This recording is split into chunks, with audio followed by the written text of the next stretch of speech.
Hey guys, welcome to Zack Attack News Live. It is Tuesday, June 11th. I'm super excited to talk about all the biggest news that's come out today and the last couple days. I was kind of scrounging for some news.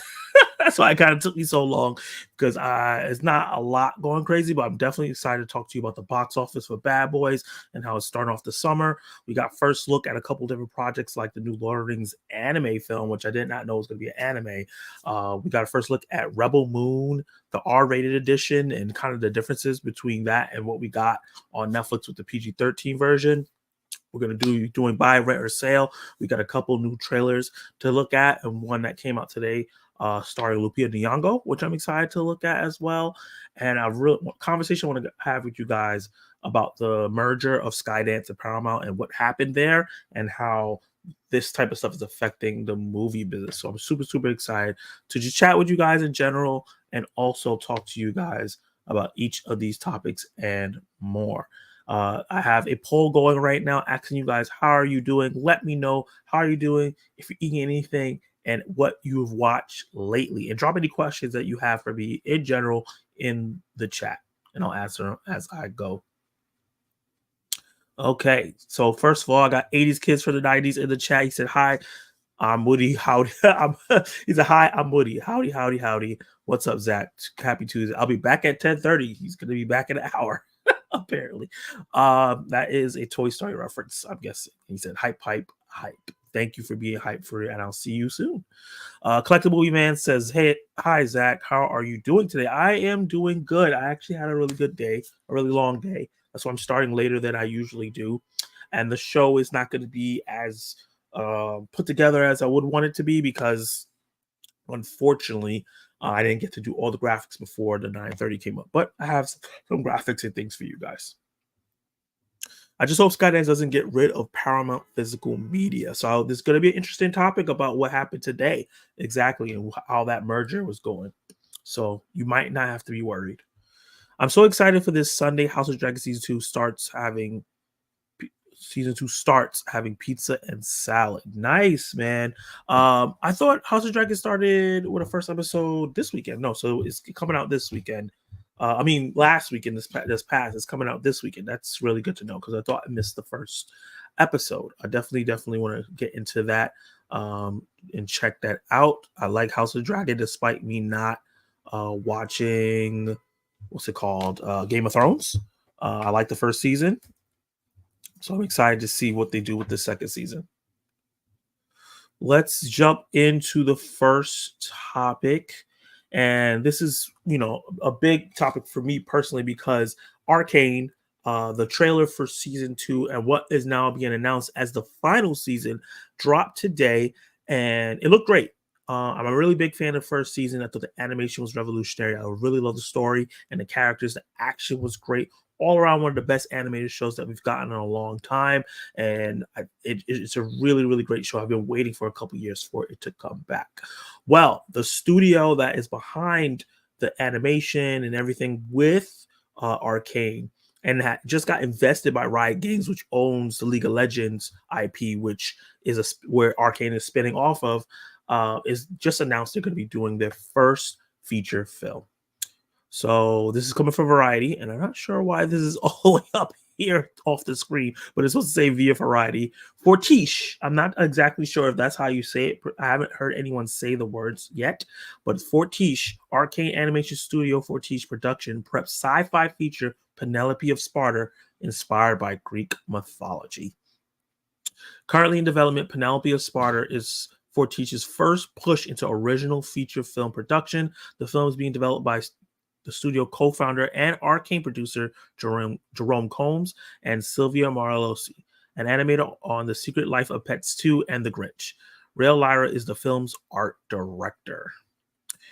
Aimed at an audience 13 and older, this YA film is a sci-fi coming-of-age story, perhaps the heroine from Homer's The Odyssey. Set in a world inspired by ancient Greece, it will follow the 17-year-old as she attends an elite high school with other famous characters of lore, including Achilles, Helen, Circe, Agamemnon, and Odysseus. Given the lofty social standing, and this is just the synopsis that they've given so far, given those lofty social standings of the students, the atmosphere is highly competitive. While most of the kids are constantly trying to one up each other, Penelope ignores the typical motivations of her peers, instead focuses on a mission given to her by her father, the king of Sparta, who has tasked the girl with freeing the people of Sparta from Athens' imperial clutches. So I find this very interesting. I wanted to drop this information down because I thought that Arcane's animation was so phenomenal and theater worthy with the rising of Into the Spider Verse, especially across the Spider Verse. Obviously, the Teenage Mutant Ninja Turtles animated film that looked amazing, and also films that were even on just Netflix that wasn't in theaters, like Mona, which had fantastic animation. And obviously, we had the Pixar films that always look great, but I wanted to highlight those because those animations are very unique. Like the Pixar kind of has a stable look that other animation studios kind of copied, but these studios have created something different. And I think that Arcane's art style was so unique at the time, and I'm really excited to see them do a full feature film.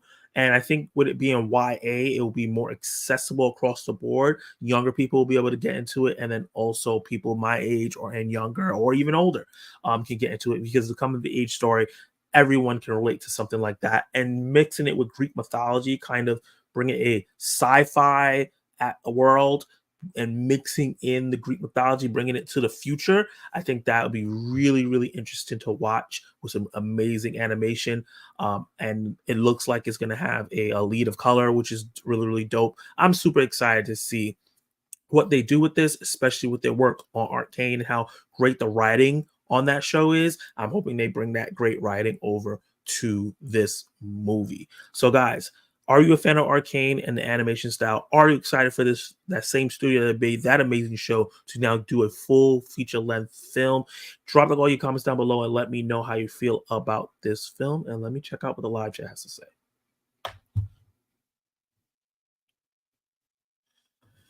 I'm trying to eat as much as I can right now because I can't eat anything starting at 12 o'clock tonight. It's my MRI starts tomorrow at 10 a.m., but we have to be there at 6 a.m. I remember you were telling me that. You have your MRI coming up and you're worried about it, but it should be good.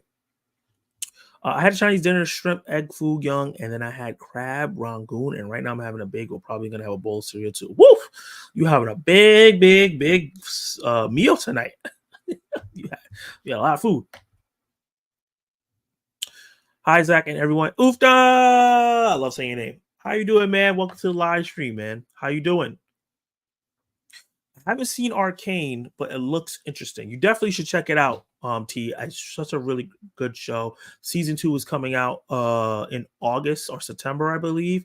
So this is the perfect time to kind of binge it. It's such a beautiful animation, great story, and a lot of great characters that are very, very memorable. And you don't need to know anything about League of Legends to get into it. It's like a fresh starting off point for that kind of franchise in general. Because I've never played League of Legends, I don't know anything about the lore, but I think the way they did it, you could just jump into it now. What is Arcane on? Arcane's on Netflix. Arcane's a Netflix original.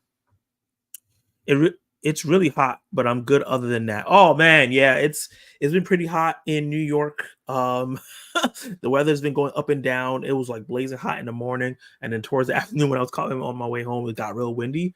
But yeah, it's been pretty hot in New York as well. So I understand that look. And I got a funny story to tell you guys. So I'm traveling around with my mom, and I'm trying to go and take the elevator because it's really hard for her to take the stairs. And when we opened the elevator door to go down to the train station, speaking of hot, someone decided to drop a hot poo inside the elevator, like this big. I couldn't believe it. I was like, "Is this a dog or human? This is insane." I couldn't believe we had to end up taking the stairs, but I never thought I'd see something like that in my life. Yeah, tomorrow is supposed to start getting hot here in Michigan. It's been nice and comfortable last few days. Yeah. Hopefully you continue to have good weather, but the weather in New York has been up and down. It's like really hot some days, then it's a rainstorm some days, cooling it down, then it gets real muggy. It's just been all over the place. You got to carry everything. You got to carry a jacket, you got to carry shorts, you got to carry an umbrella. Oh no, yeah, man, it was gross and really crazy. I never seen nothing like that before, and I've been in New York my whole life. It's New York. Nothing surprises me there. But look, It surprised me, and I've been there for all my life. I ain't never seen nobody take a poop in the NYC elevator, so that's why it shocked me. But I also seen somebody poop in the middle of Macy's. It shouldn't shock me that much because people will go wherever they can go, especially if they can't find a bathroom. But I just thought that was absolutely insane. So the next topic we're going to talk about is something that Collective Movie Man brought up a little bit about Paramount and Skydance merger. This was last week they were talking about this merger, and it seemed like it was going to be a done deal, right? I didn't get to do the Zack Tech News live last week, so I didn't get to talk about it. But there's been an update, an extreme update which was very unexpected by not only me, but by people at large in the industry. And I want to talk about towards the end, I'm going to talk about why I'm bringing this up. So, via Variety, Shari Redstone, National Music, says it's ended talks with Skydance. Ooh, just realized this is blocking with Paramount about Paramount merger. So basically, Shari Redstone is the CEO of National Music, which owns 71% of Paramount. So they have controlling stake in the company. Originally, Skydance, which has been a partner of Paramount for decades. They've been part of their biggest franchises like Mission Impossible and the theatrical Star Trek films, and even more. They were going to merge because lately, over the last couple of years, Paramount has been losing a lot of money. It's been on the verge of maybe bankruptcy, and they've needed a partner to come in and help them out. Originally, it was Skydance, Sony, and one other conglomerate that's not really into film that was in the running to get a controlling stake inside of Paramount. But they went with Skydance because they already had a relationship with them, and also Sony was to kind of change Paramount in the way that maybe Disney changed Fox. So that's why they were going to go with Skydance, because the person that leads Skydance, who's on the right there in that picture, talked about he wanted to keep Paramount intact. So that was the ideal person. But unfortunately, something fell through. After more than 6 months of off and on and off again talks, Shari Redstone has ended negotiations with David Ellison Skydance Media about a prospective merger with Paramount Global. The news shocked the entertainment industry, as there have been many signals this week that the sides were moving closer to a transaction. A lot of people have been speculating why they backed out last minute, and I think I found some reasons why. It's found very interesting, and I'm going to delve into why I brought this topic to you guys.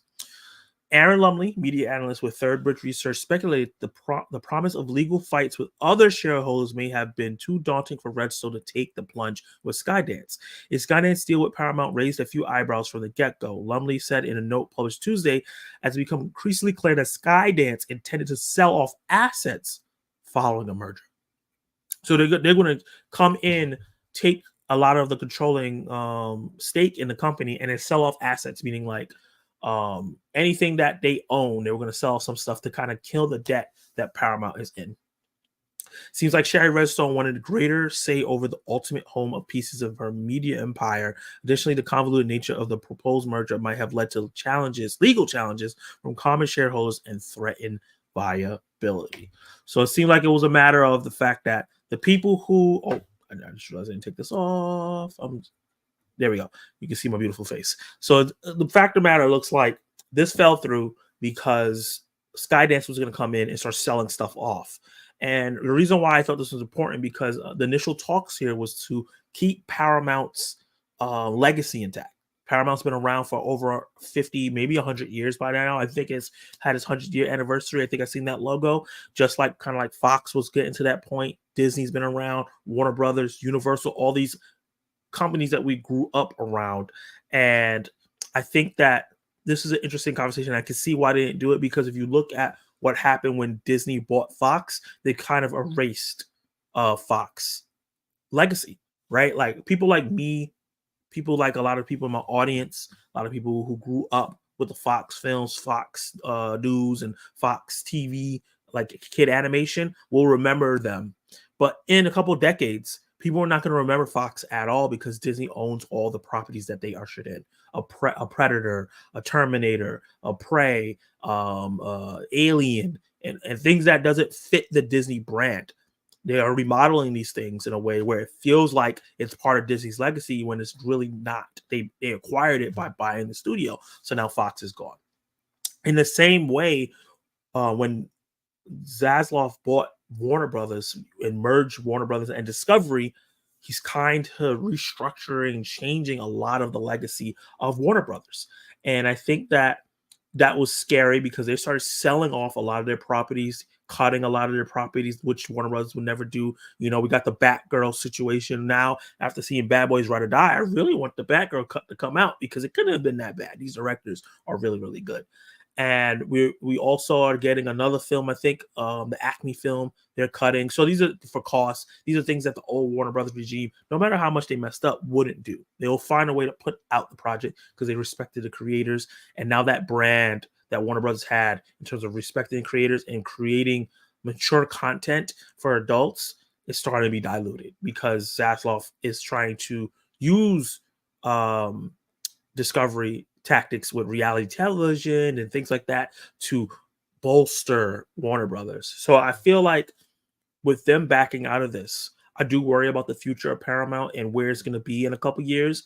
But also at the same time, I'm happy that they didn't merge and then Skydance kind of just picked apart the carcass, right? And rid of it and kind of just got rid of how Paramount used to be and a lot of the brands that it has because it has a lot of valuable brands. Yellowstone is a big one. Obviously, Star Trek is a huge brand. Mission Impossible. They have Top Gun, which they're going to be doing a spin-off show and most likely do Top Gun 3 and a bunch of other brands that they have that I think that Skydance may have altered with, even though they have their own hands with it. So I think that's why I wanted to bring it up to you guys because I think that is a discussion that needs to be had about the legacy of a lot of companies and how I hope that some of these things uphold it. It's just weird that Fox is, if you think about it, in maybe 10, 15 years, we'll never be, we will be sound like old people talking crazy. But like back in my day, we used to have Fox. And now, you know, now it might be gone. So guys, let me know in the comments down below, how do you feel about Paramount Plus, not Paramount Plus, but Paramount Global backing out of this? Do you see them coming with another partner that they can mix in with that won't try to get rid of the legacy? Or do you think that they just need to deal with the reality of the situation, partner with Skydance or Sony or one of these other companies and realize that is going to happen to their company, is that someone is going to come in and tarnish the legacy? Drop all those comments down below and let me know. And let me see what the live chat has to say.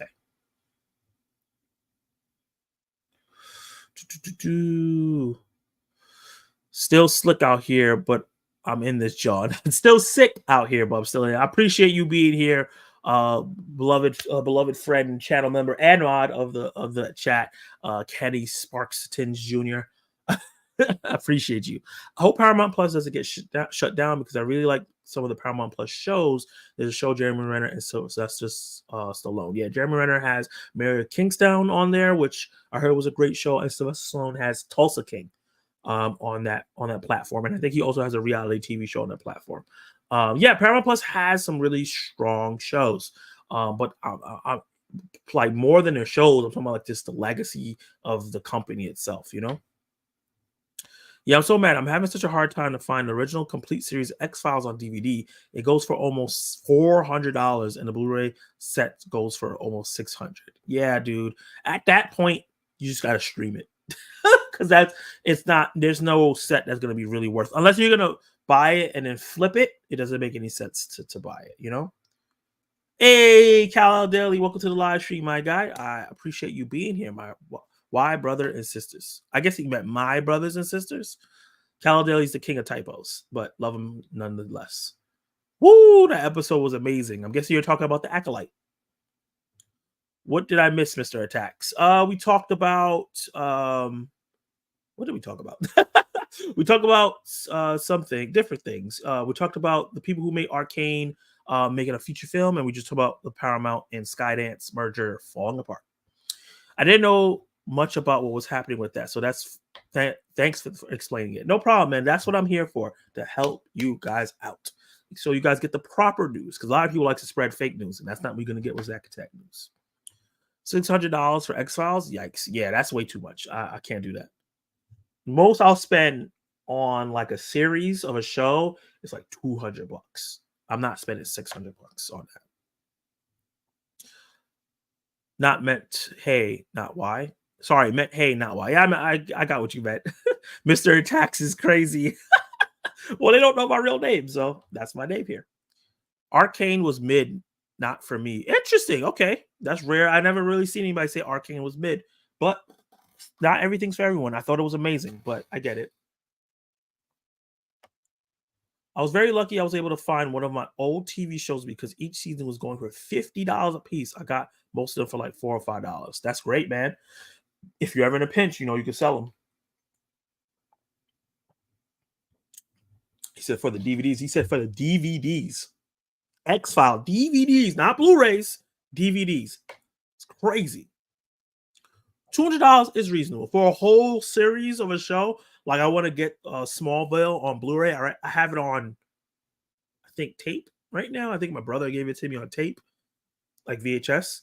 I would love to get it on Blu-ray, and I also want to get one for him too, since he gave me his copies.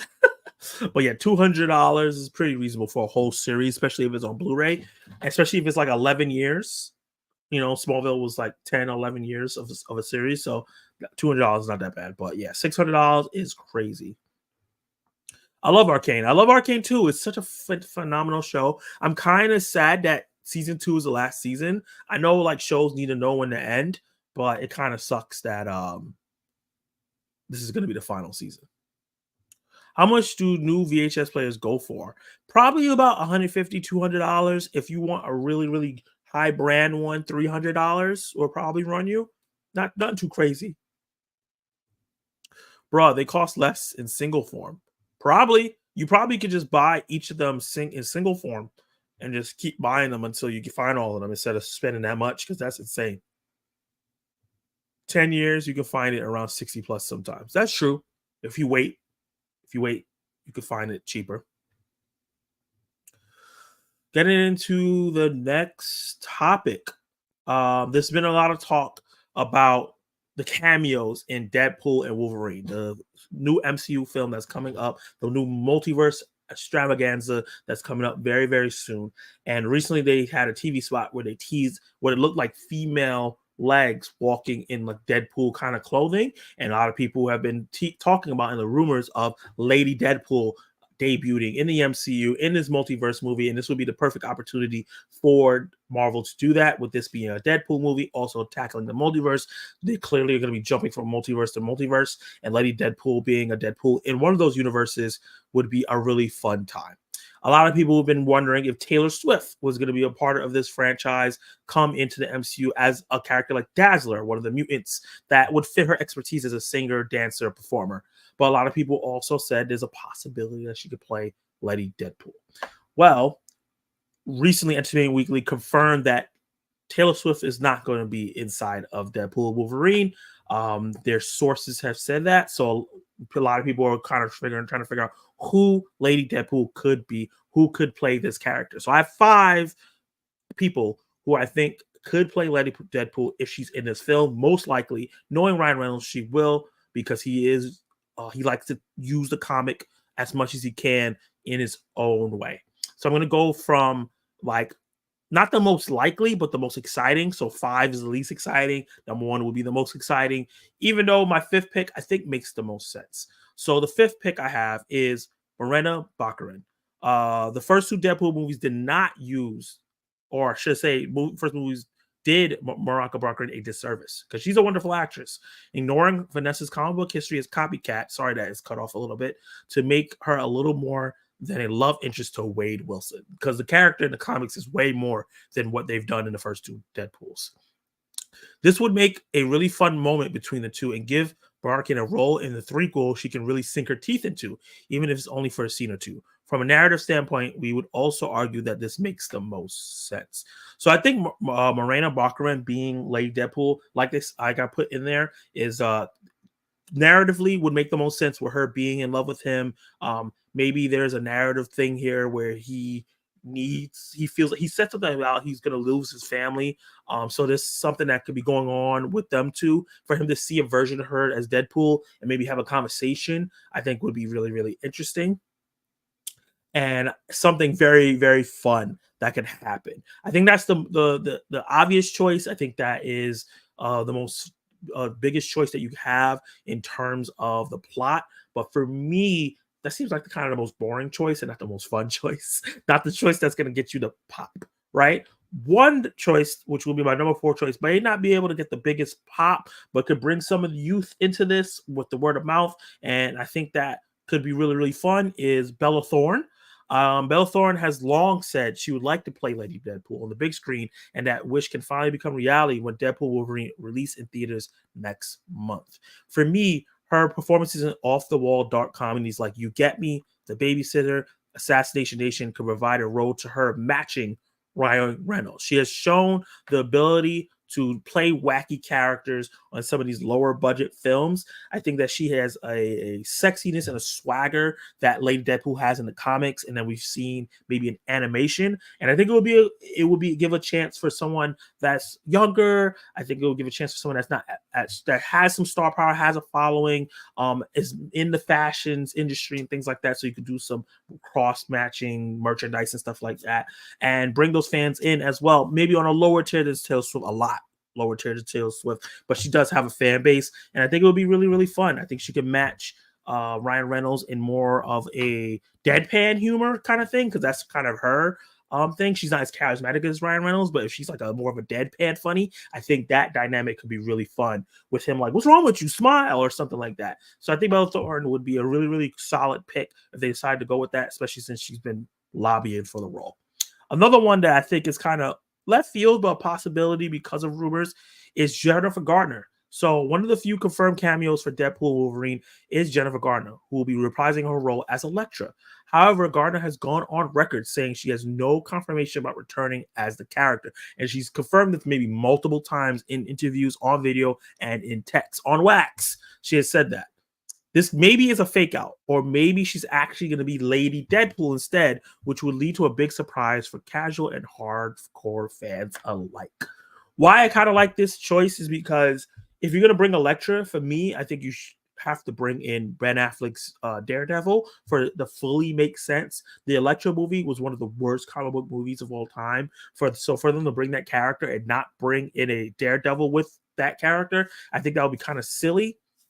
And I think Julia Garner playing a Lady Deadpool would be a good fake out and really cool. She's a great actress. I think she can match Ryan Reynolds' comedy beats. Maybe not word for word, but I think she could do a really great job. She's done really good job in comedy beats, going back and forth with people before. She's done action movies like Peppermint, so she has action in her blood. Obviously, she did Elektra. So I think that Julia Garner could do a great job, and it'd just be another feather in the cap for Kevin Feige to get another caliber actress like her. Even if you go to like something like 17 going on 30, oh no, not 17 going on 30, that's Zac Efron. 13 going on 30, is that what that's called? Where she plays a little kid.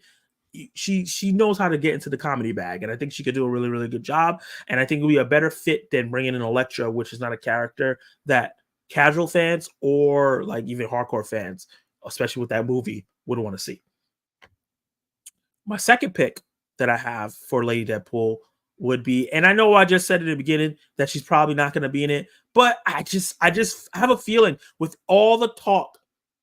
Yes, Entertainment Weekly just confirmed Taylor Swift was not going to be in the movie, but for some reason, I feel like this is a major fake out to keep it as a surprise for the casual fans and build word of mouth of hype once the movie comes out. The Swifties will come out in droves once they hear that Taylor Swift is in this movie, which will bolster second, third, fourth, fifth weekend, and would be a really fun surprise. Swift has been trying to break into acting as a director or as an actor for the last, I should have said the Hollywood and entertainment business, not acting, but director and as an actor for the last few years. And I could see a fun role like this being hard to pass up. Or she could still be Dazzler.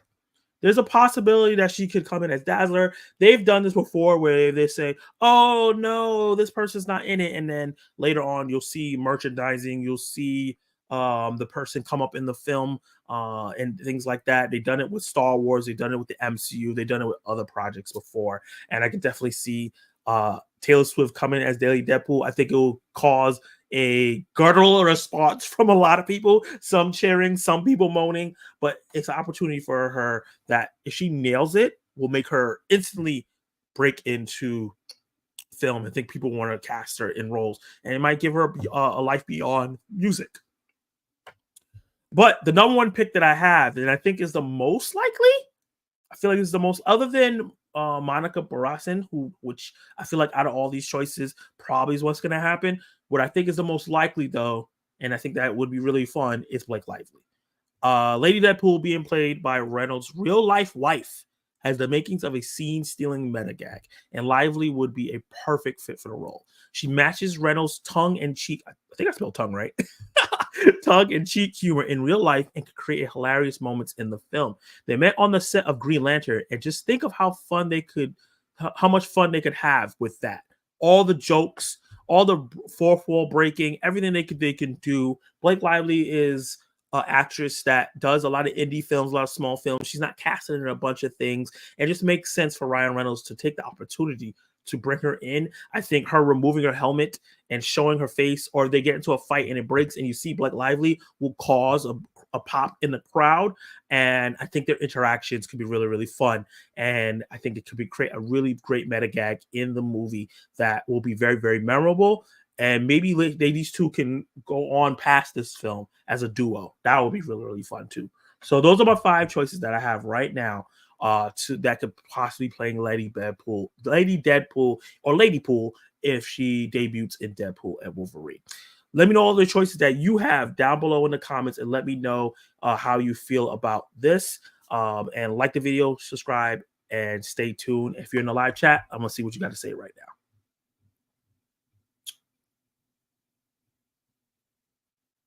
Okay, before I do that, let me end this poll, and I'm gonna give you guys a new poll. So I asked you guys originally in the beginning of the stream, how's everyone? 60% of you guys are great, 30% of you guys are good, 10% said could be better, and nobody said they were okay. So just okay. So the ones that could be better, hopefully you guys have an amazing time on this live stream and you guys are feeling good. Everybody else is great. I'm happy for you guys. So let's Polish. Who should, I should have had this prepped, be Lady Pool? Blake, Marcina, Taylor, or Julia Gardner? Start the poll. Let's see what you guys have to say. The TV show that I bought was Lost, and the seasons were going for $50 a piece because Disney owns it. Jesus. Dog. Where they are telling us way too much about Deadpool now. I get you what you're saying, but I feel like with Lady Deadpool, this is all rumors and speculation. I'm not following the TV. Like, I didn't watch the TV spot because I'm not watching any more trailers. But I thought this would be fun. I feel like Lady Deadpool is like a given for this movie, especially with being a multiverse, and she's a character that is in the comics from another multiverse. So it's just all speculation. She might not even be in the movie, but it's fun to speculate this. Tired of all the news for Deadpool? Can we just have a little surprise for this movie, or we already sold? Okay. As far as the posts I see, I'm not really looking into too many posts about the movie. The fact that they are dropping Kang is lame. Well, that's or Kang altogether. That's a rumor. Hopefully that's not true. We don't know if that's for sure. Just like everything until we see the films, we don't know if Kang is going to be dropped. Hopefully they don't drop him and they let the time pass for Kang to come back and Jonathan Majors to come back. Taylor Swift was in the movie, already know. Marvel likes money. I don't know, man. It's a possibility that they will hold it. Deadpool Wolverine is already going to make a whole bunch of money. They might want to keep it as a cool surprise, and it's going to just make things, people are going to want to see that and come back weekends and weekends. Marina Bakari, I don't know how to say her last name correctly. I'm probably not even saying her first name correctly. It's so fine. I hope she gets a bigger role. Just because she's fine and not because she's a good actress. Jesus. He just, I want to see her more. I can see that. Marina would make sense. She is fine. She's fine. Just saying, oh my God. Yeah, that makes sense. Okay. Here on here on Gotham was nice. Her on Gotham, okay. I would love to see Taylor Swift as Dazzler, Blake Lively's Deadpool, and Walker Scoble as Kidpool. Yeah, that was been a rumor too. Walker Scoble coming as Kidpool, especially how he went back and forth with Ryan Reynolds in that Netflix film that they had that I really liked. That could be a possibility. I was really hoping Taylor Swift would be in the movie, but that's okay. Bella Thorne would be great as Jean Grey. I don't know if she fits Jean Grey. I think she has the look, but I don't think she has the acting chops. Her personality could work for that. I'm guessing you're talking about Bella Thorne. Marina probably should have a bigger role in this. I do agree she should have a bigger role. That's interesting. I could see that one for Jennifer Garner. Okay. Hey, CC, what's up, man? Welcome to the live stream. CC, do you love me? Sorry, I'm going to say that every time you come in. I wouldn't have thought of her, but that could be fun. I still refuse to believe that Jay Gar will be Lady Poole. Just bring her back as Elektra and her ex-husband Ben Affleck as Daredevil. I just think that Ben Affleck is done with superhero films, right? Like, I don't think he's gonna come and just do this cameo. I'll admit, if they give him like a crazy amount of unnecessary money, maybe he might do it. But I really think DC burnt him out on doing superhero films. I don't think he's gonna do it. I still believe that Deadpool is 2 hours and 10 minutes. I prefer 2 hours and 40 minutes. Yeah, I get that, but people don't want to watch a 3-hour Deadpool movie. It's a comedy, and that's way too long. You're right. It's 13 going on 30. Zac Efron was 17 again. Thank you. What? No way. No Swift, please. Oh, no. What's wrong with Taylor Swift? I want to see Taylor Swift as Dazzler and her have her own Marvel Studios Dazzler movie. I don't know about her having her own movie. I've only seen her act once. She was okay. She didn't blow out she ain't crazy, but I definitely think of Taylor Swift Send It, the movie will hit 1 billion. And Taylor Swift cameo will get this movie to 1.5 billion. We need Taylor Swift as Dazzler in this. That could be cool. That would be awesome if this was his real wife was in there. Swift as Dazzler makes more sense. Blake Lively is drop dead gorgeous. I hope she's Lady Deadpool. She's an amazing actress. A Simple Favor is criminally underrated. I agree. She is a solid, really good actress. I think that she doesn't get a lot of roles to flex it. I really wish she was in more comedies because she is hilarious, but she keeps picking serious movies. I don't know why. She should be in romantic comedies and things like that. Or The Age of Adeline, I think that's the name of the movie, where she was like not aging. She was really good in that film too. It's got to be Blake Lively's Lady Poo. Okay, you already talked about that.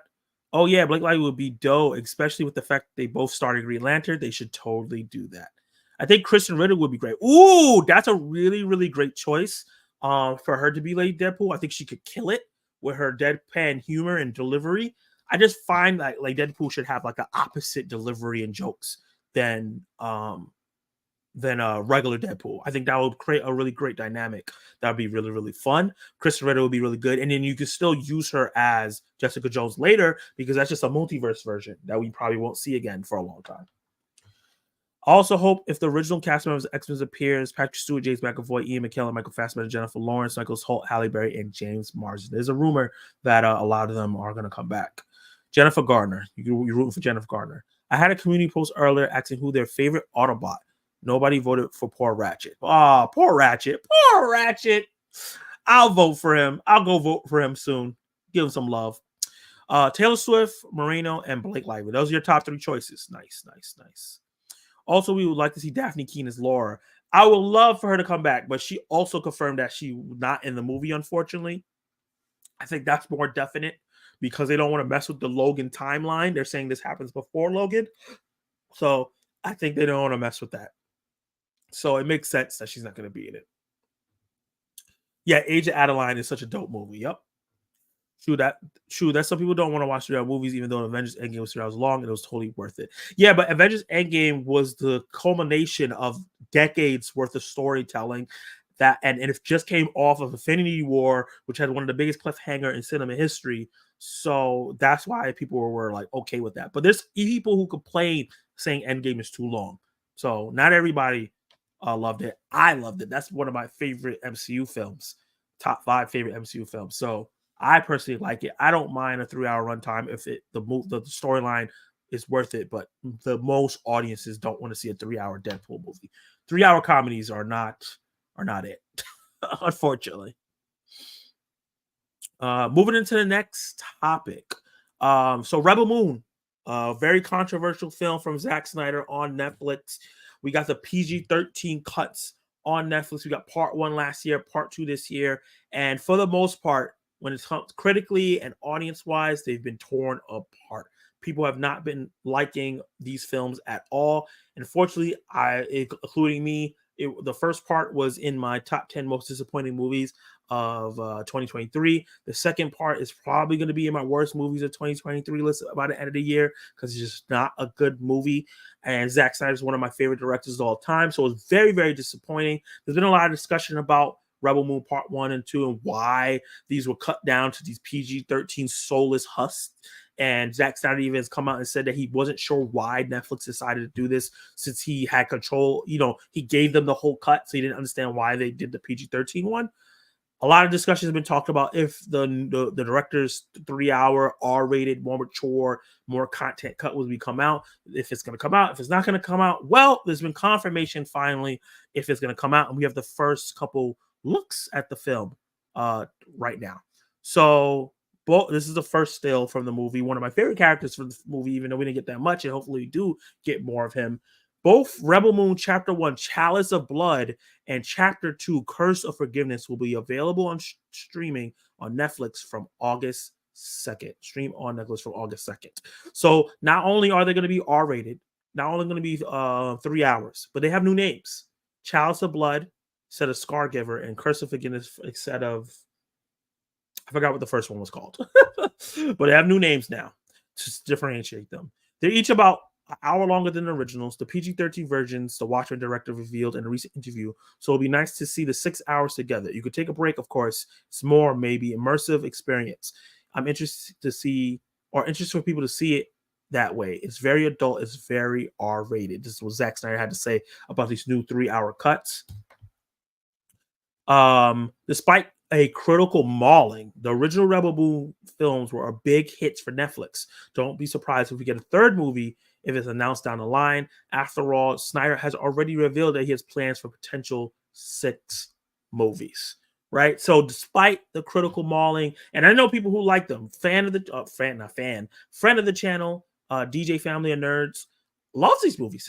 Last year, Rebel Moon Part 1 was one of his favorite movies of the year. Rebel Moon Part 2 this year is one of his favorite movies of the year. He actually likes it more than Doom and Doom Part 2. So there are fans of these movies out there. I've had conversations with people online about who really, really like the films. And people are watching them. The first one was in the top 10 for Netflix for months, and I'm pretty sure the second one is as well.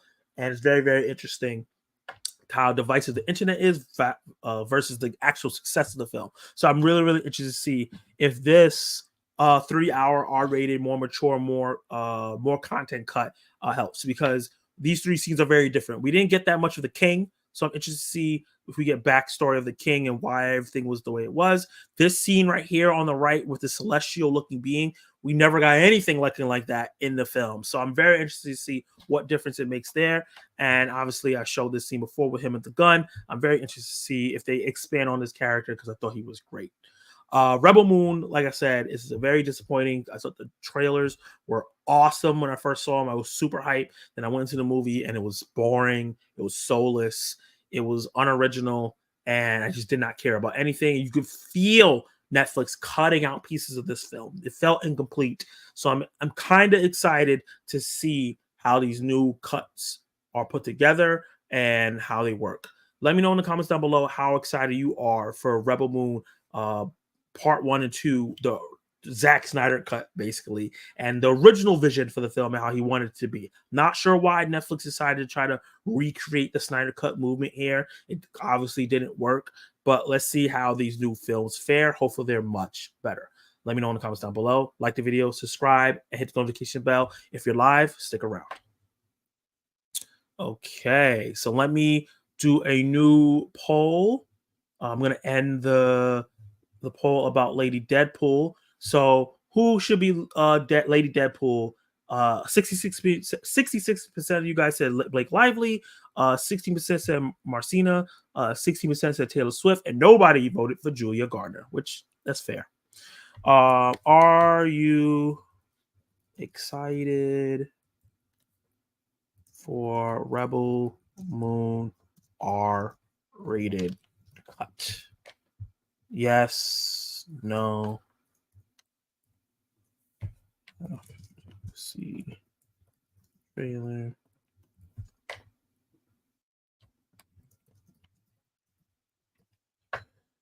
Okay.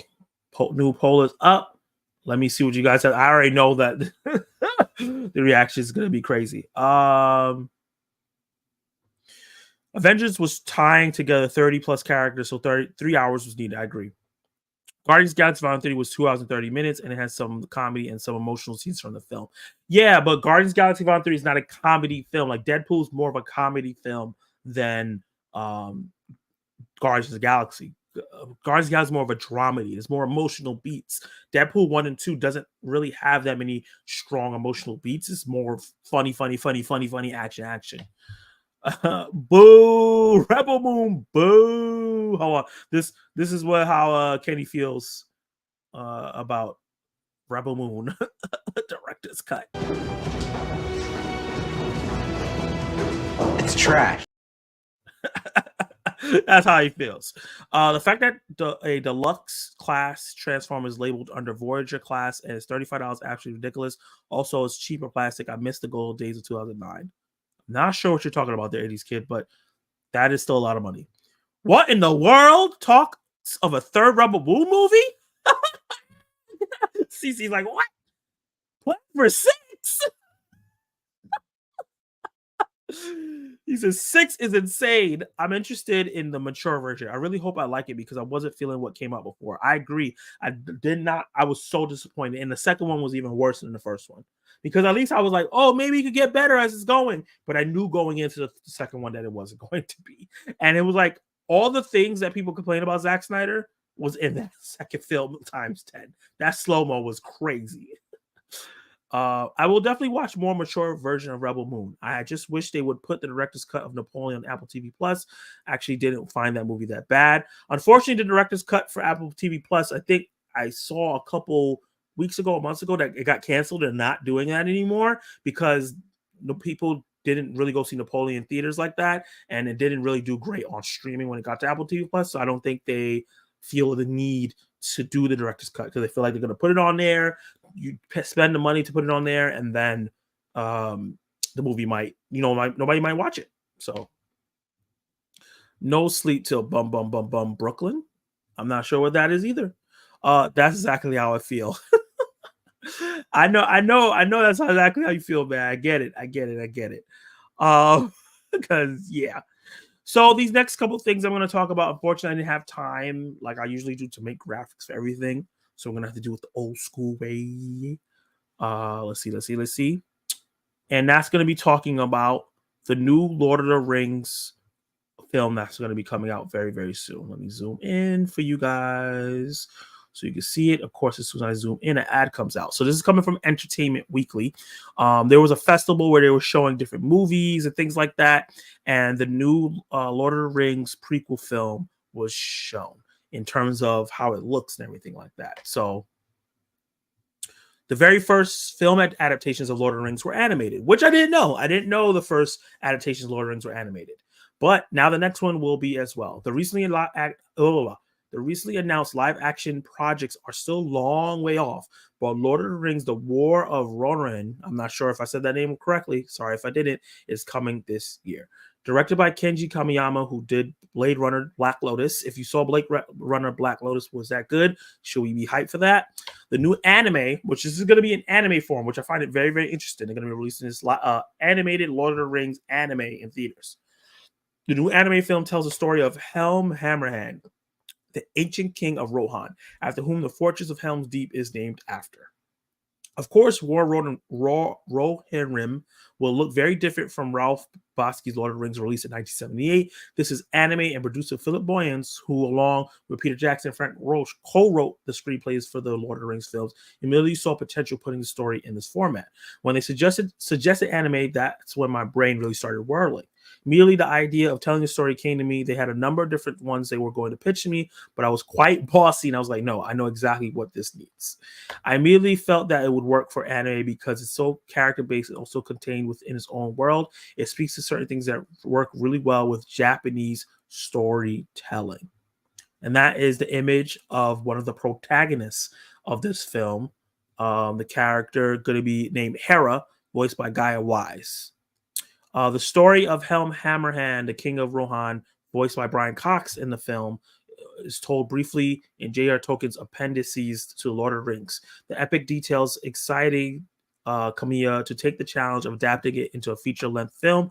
This story of the most powerful king in Rohan's history, someone who defeated his enemies with his bare fist. Why did his lineage have to end with him? I think there's a lesson in hubris there, and also for a need for responsibility, awareness, in their power. We live in an age where all over the world we face the reality of war again. What then is power? What is the responsibility of those who possess it? Is something they need to think about by thinking together with those who don't. So I find that very, very interesting. And I really wanted to talk about how, like, he's bringing up how war is going on with the real world right now and kind of the implications of that. And I think adding that there with the story of Rohan can be very, very interesting. I am a new fan of Lord of the Rings. I saw Rings of Power, which I really, really enjoyed that show. I saw Lord of the Rings Fellowship of the Ring, the extended cut, which I thought was phenomenal. I saw Lord of the Rings Two Towers extended cut, which I thought was great, but not as good as Fellowship of the Ring.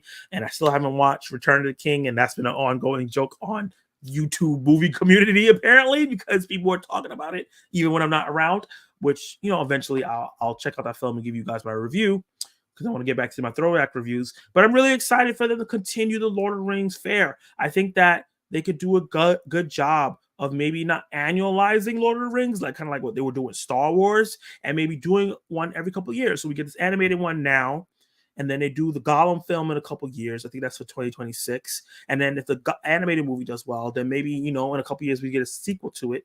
And they kind of go back and forth and do that, but spread it out so it doesn't feel like, oh, it's not special anymore. I think they could do a really, really good job with this, put it in anime form. Anime movies have been on the uptick lately in terms of box office.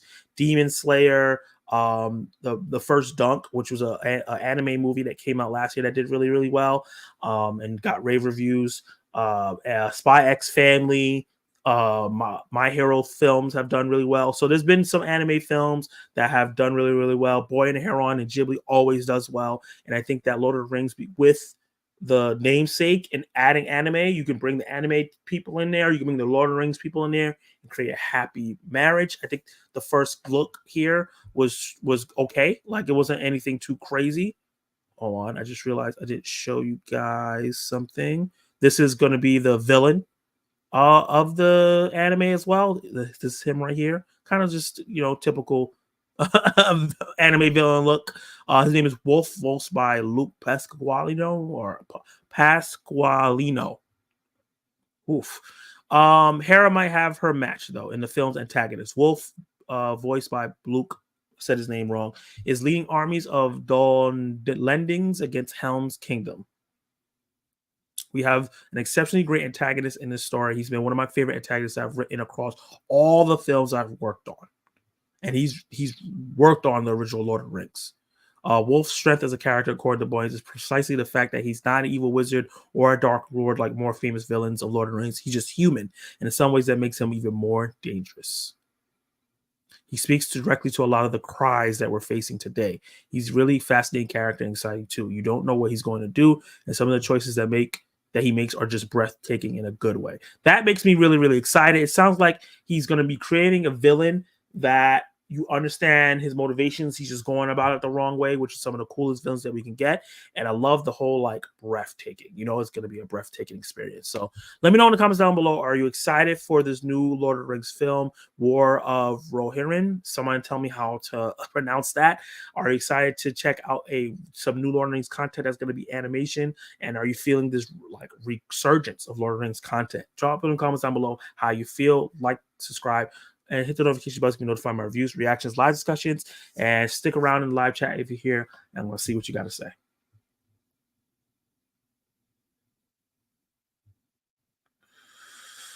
See. Cool. I hadn't heard about this. Oofta. I'm glad that I'm able to help you guys, get into something new and learn about things that you never learned about.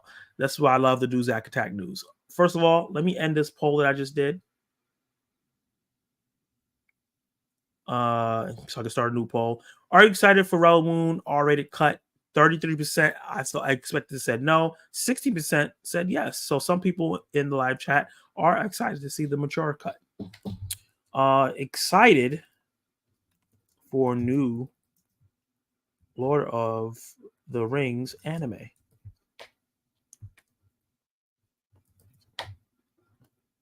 Yes. No. Maybe. And my final choice. Boom. Which Blade Runner? The one with Ryan Gosling? No, there's an animated show on Netflix called Blade Runner Black Lotus. It's an anime version. Is there a trailer for the new Lords movie? No, this was the first look for this new movie. It comes out later this year, so we haven't had a trailer yet. They're showing off the movie at festivals.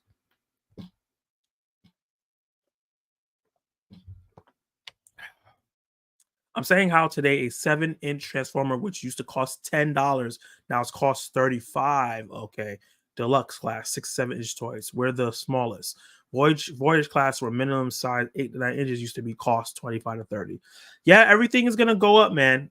The collector space has gotten so diluted since COVID that everything is gonna go up. So you have to get these things early on because the people are snatching up and charging so much more. I like the idea of a Lord of the Rings anime. Nice. This guy has the audacity to speak on Lord of the Rings and hasn't even completed the Return of the King mission. Kenny, you just finished it yourself. Shh, sir. You act like you've been a long-running Lord of the Kings fan. How dare you? Back to movies. Sorry about my tiny rant. No problem, man. Now, will Lord of the Rings be PG or PG-13? It better not be R. That's very interesting. I can see it since it's going to be an animated movie. I can see it being R-rated, it being more mature. So that might happen. No Sleep Till Brooklyn by Beastie Boys. Oh, okay. I'm not too big on Beastie Boys. Hey, Zach, I wanted to tell you I got Immaculate today. I'm on Blu-ray, and I also got the autobiography of Robin Williams. Nice. I think that would be really, really dope to read. Robin Williams is a great guy, and I really like Immaculate. I'm definitely going to get the Blu-ray for that when I get a chance. Right now, I'm focusing on trying to get the Mad Max Furiosa Steelbook, and then I'm also trying to get Love Lies Bleeding A24 exclusive packaging. Those are my next two buys, and then I'm going to be doing a channel members video of my new stuff that I've gotten, a video haul number 2. So I'm trying to get those first, and also have one of my close friends bought me a steelbook of one of my favorite animated movies. So once I get that, I'll show all you guys my next stuff. He said, "LOL, you right." Yeah, man, come on. Going to be honest, I never vibe with Lord of the Rings. Didn't hate it growing up, just didn't connect. I can see that. Like, look, I enjoyed the films, but they're not my favorite things ever, right? Like, I don't know what it is. I just, maybe because I didn't grow up with it or whatever, but I thought the first one was great, but it's not a thing where like with the MCU and DC, it just doesn't hit me the way other things have. Like Star Wars, Harry Potter, Lord of the Rings, those franchises, I'm like, I like them, but I don't love them. It's not something that I'm like becomes my personality, you know? I'm not gonna get a Funko Pop and put them up here. That's just the thing. I don't know what it is. I don't know what the disconnect is. I know that they're great movies, but there's just a disconnect there. Yeah, I definitely want to get that Love Live Bleeding A24, but it's probably going to be after Christmas. Okay. It might sell out by then, bro. I'm just going to let you know. Those things sell out, especially the physical media. Furiosa! I know exactly how you're saying it. I'll stop one day. No, every time, like, I randomly, in my head, my intrusive thoughts is, what is it, the braids? Because of Kendrick Lamar and other quotes from that. But also, I just randomly say around the house, Furiosa, you gone too far. It's hilarious. I don't know why. Does it even bother you when you buy a DVD or Blu-ray, you open the case with one disc and it says disc 1? No, I've never seen it say just disc 1 and there's only one disc in there. That sounds crazy. I'll be pissed. I was like, y'all cheat me out, or y'all just playing in my face? Where's the other disc at? If I know I'm buying something that's just the Blu-ray, like I miss the days where you used to get like a little book with the Blu-rays, give us some weight, but I don't mind it just being one disc. And there's no second disc because it did not come with it.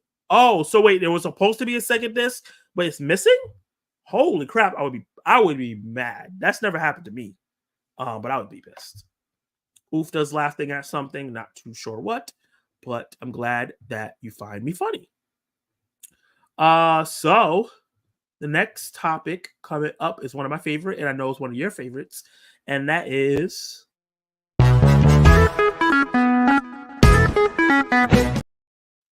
Buy, Rent, or Sell. Buy, Rent, or Sell is a series that I do on this live stream where we watch trailers, new trailers that came out this week, whether within the last couple of days or today.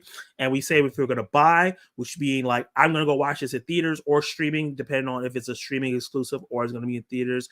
Rent, meaning like, if it's in theaters, I'm going to wait to rent it or watch it on streaming. If it's on streaming, I'm going to wait for some reviews to see if I'm going to buy it. And sell means like, I ain't watching this. I'm not watching this at all. You get this out of my face. I am not interested. So if you're in the live chat right now, we're going to be watching 3 trailers that dropped today. The big one is going to be last. Let me know if you buy, rent, or sell these trailers.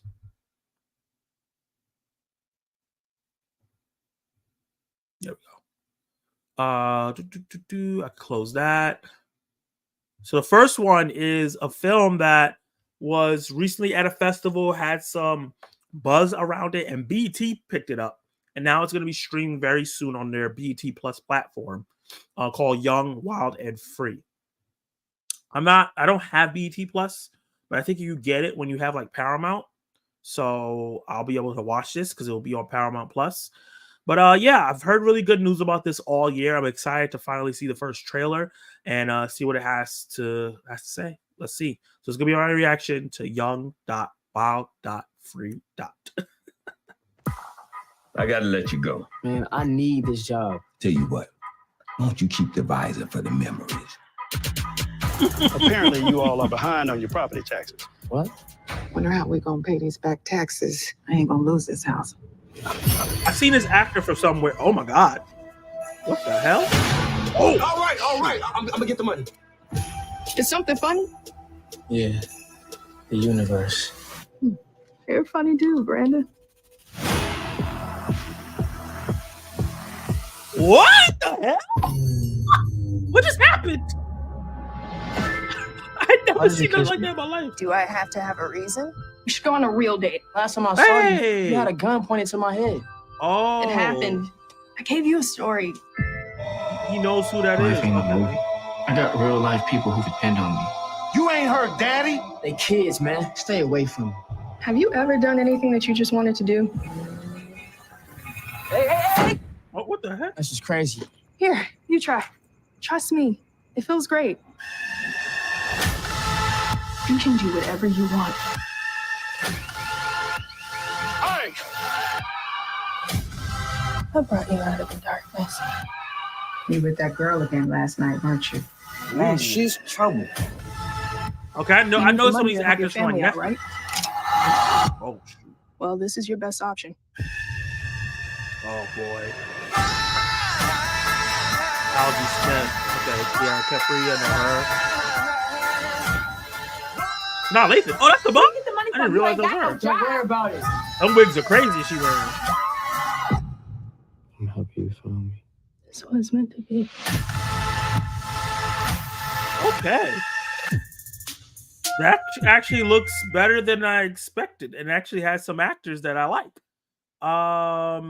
This reminds me of a classic story of a man who, or a young kid, it's not a grown man, a young kid who um does the straight and narrow, struggling, doing good, and runs into, and sometimes it's a girl, and runs into a person that is a bad influence, but brings out the bad in them, right? Like that. We've seen those stories a tons of times, and we've seen them a lot before. And this is like a modern telling on this.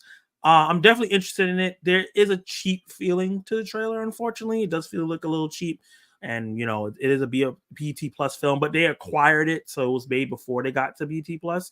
But I'm interested in the story. I like a couple of the actors in here. I've seen them in the different projects, and Ciara Capri was in one of my favorite projects on Netflix.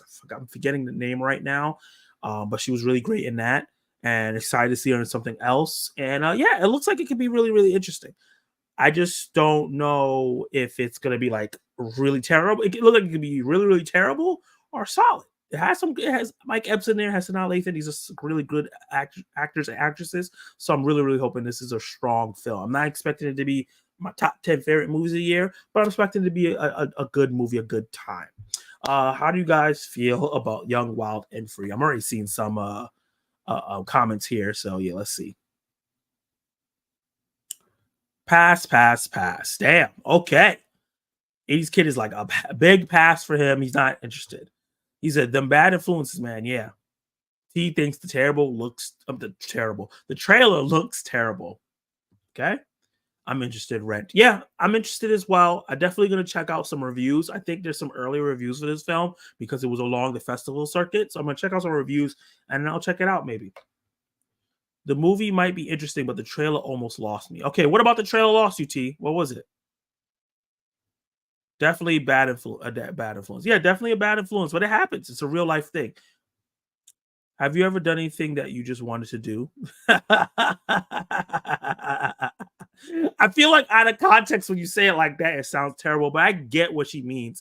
I think it's within the trailer. I have a feeling like he does everything that's by the book and never breaks out of that. And I think so. She's saying, have you ever just done something that you wanted to do without thinking about it? I think that's what that is. But I think when you put it like that, it sounds funny.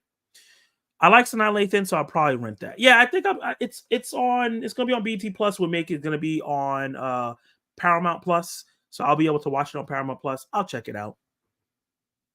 I'll check it out on streaming. Yeah, it's gonna be on streaming. It's not a theatrical release, so you'll be able to watch it on stream. I think it's coming out on June 27th. Okay, let's look into the next film. This is also another film that was recently on the festival circuit that I'm interested to see. And it's called Dandelion. Don't know too much. This is from IFC Films, which they drop some pretty good content. Let's see what they have for us. This is my trailer reaction to Dandelion. It's R-rated, guys. Sexuality and nudity. Oh my god. We have a new songwriter for you tonight. Down in the muddy Ohio, blue bridge in the snow. Hey, what's her name, by the way? Dandelion. Dandelion. No. What's the name I'm giving you? If you are driving a gray BMW i3, your cars are different. By my side, since we were kids. When they picked on you, I make the Singing sounds good. all the Featuring original music from Grammy winners Bryce and Aaron Dessner. Signing to labels, making money. I couldn't seem to find my place. I'm just the guy that used to be in a band. And there's a lot of guys that used to be in bands. Kiki Lane. Okay, I've seen her before. She's a good actress. It's hard to quit the...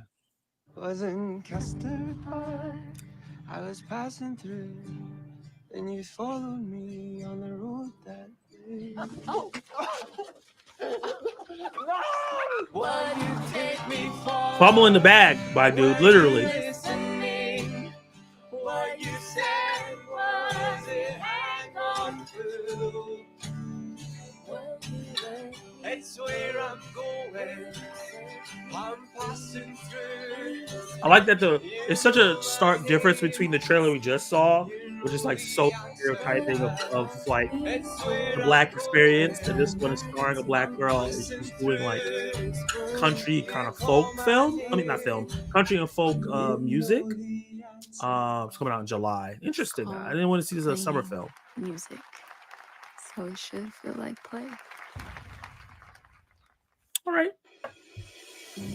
I'll say that this wasn't a super strong trailer, but I think it's something that I will check out. It looks like it's going to be a sweet film, but it's definitely a rent for me. I don't think it's something I'm going to check out in theaters because it just looks like very small. It doesn't look like it's going to be cinematic, and it's probably going to come out a week with another big movie. So it's definitely something that I'll check out when it hits theaters. I definitely want to check it out because anytime there is a film with a black lead or anything like that, definitely want to support, because if I want to see more of us and different things, I got to support the little ones.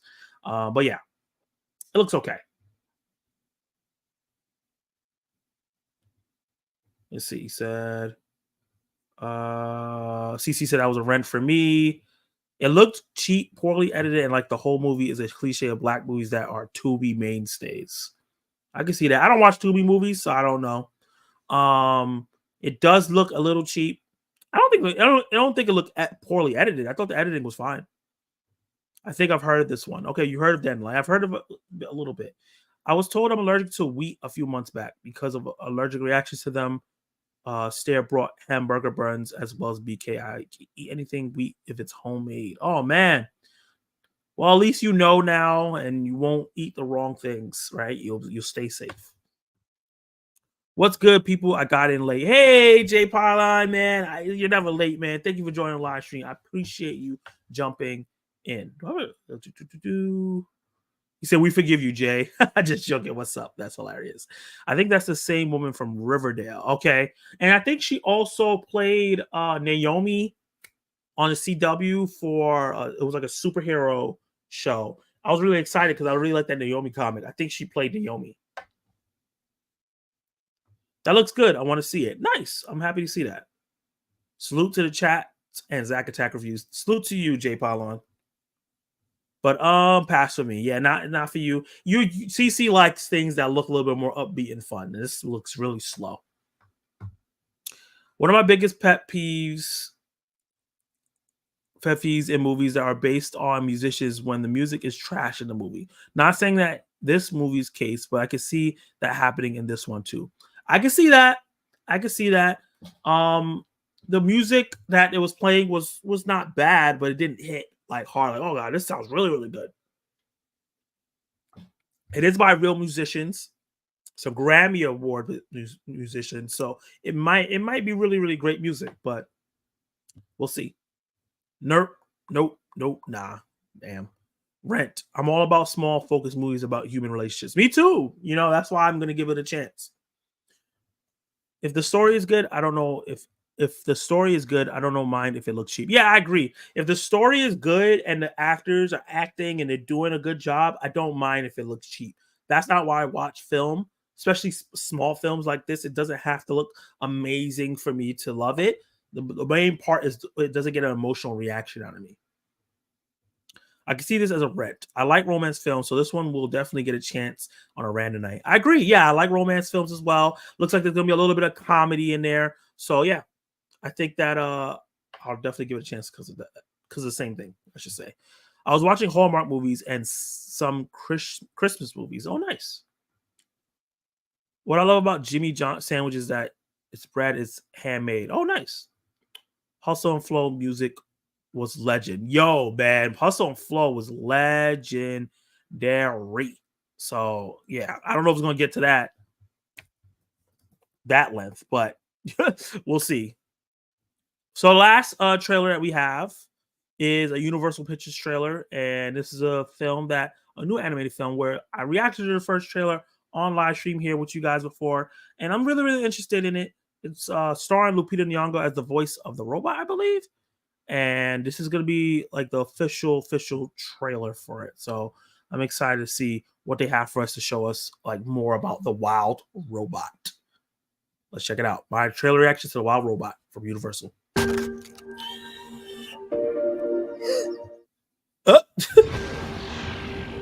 The animation looks really great, though. Incident report. At 0300 hours, a number of Universal Dynamics robots were lost. Universal they put their names in the movie? Chance of recovery is unlikely. Oh my god, the cute otters! The otters! Okay. Forgot about that. Do you need assistance?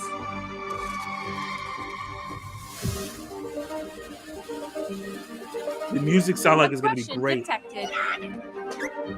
I see your problem. Oh my god.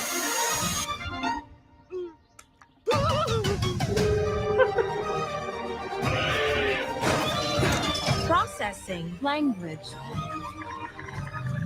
You need to learn how things work on this island. Oh, so it's going to learn how to speak to the animals? I love that. Hello.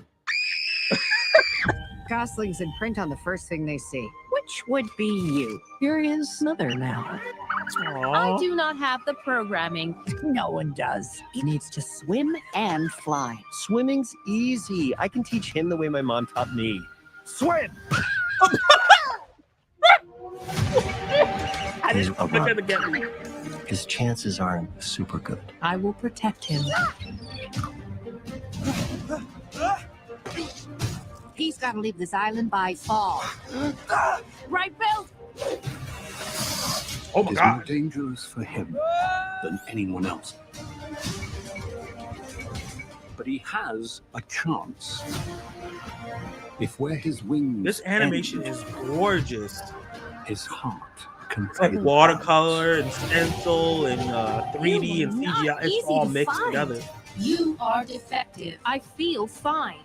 Okay. That's where the problem comes. Anything at all. You shouldn't feel anything at all. No. Oh. Okay, maybe they're showing too much now. Sometimes to survive, we must become more than we were programmed to be. Is that the Power Rangers? What's going on here? I will protect all of you. You are ordered to return home. I am already home, and I am a wild robot. They show it too much. Why would you reveal that part? That's something we're supposed to see in the movie and feel it in our souls. Well, hopefully enough time passes, I forget.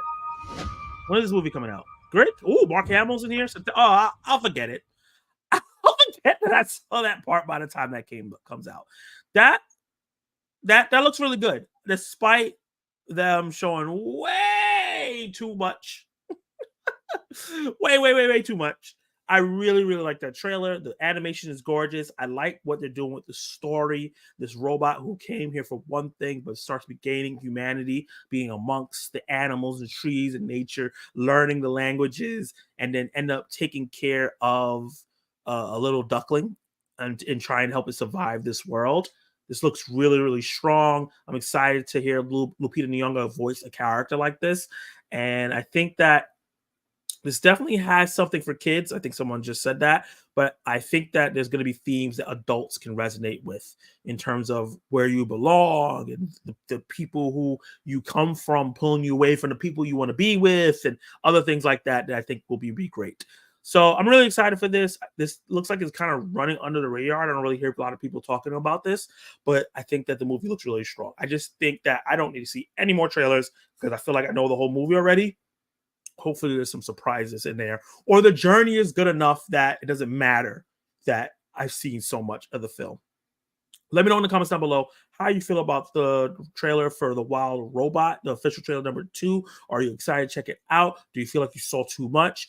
Or are you going to pass on it completely? Drop all those comments down below. Let me know. Like the video, subscribe to the channel, hit the notification bell, notify my reviews, reactions, live discussions, and much more. Now, let me get to the live chat.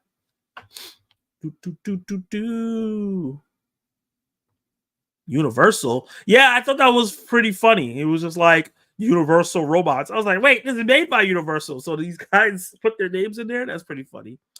Robot double feature film day incoming. We're also getting Robot Dreams this year. Hasn't gone wide, which is really weird because it's been out since last year. They're taking their sweet time with that film.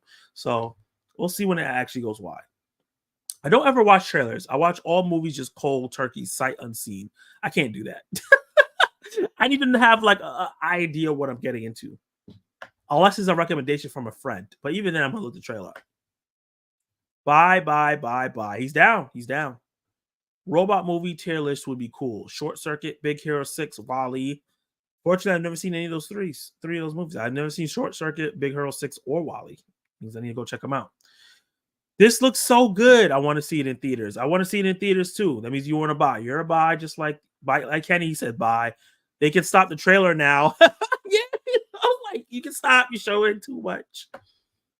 I'm getting strong Iron Giant vibes. I also am getting strong Iron Giant vibes. This could be an Iron Giant for a new age because Iron Giant came out so long ago. This definitely could be an Iron Giant for the new peoples, for the new kids. You know. CC Clemens says bye. Thanks DreamWorks for spoiling the damn movie. Sheesh. I know it was just show too much. Don't think it's something for my kids. It seems fun but somewhat serious. Okay, then yeah, it seems like it can have some serious themes depending on the age. Lupita robot voice is on point. I agree. Lupita could be having a year. Yes, I really hope that A Quiet Place Day One does really, really well. And it's actually just a really great movie that does well. And then if Wild Robot does well too, that'll be awesome for her. Collective Movie Man also says bye. And it said definitely Iron Giant vibes. Nice. I'm glad you guys all agree because I agree with that as well. I do think it does have Iron Giant vibes, and it could be a great movie.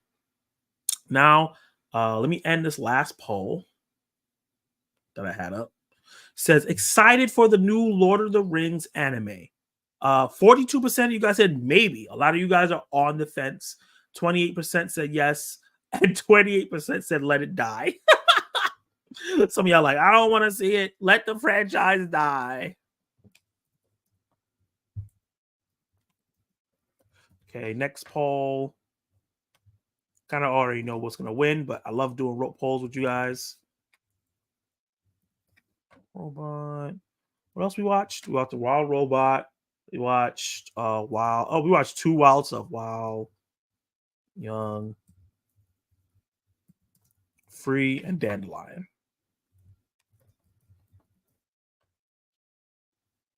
Ooh, no. I want to cancel this. How do I cancel this? Yeah, X. Start poll.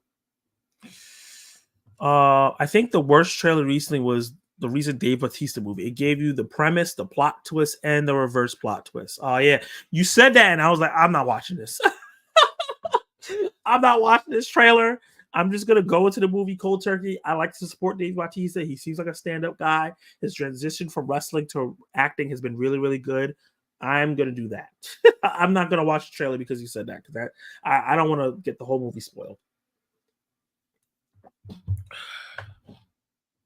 What do you prefer? Transformers 2007 or Transformers Dark of the Moon or Revenge of the Fallen? Transformers 2007.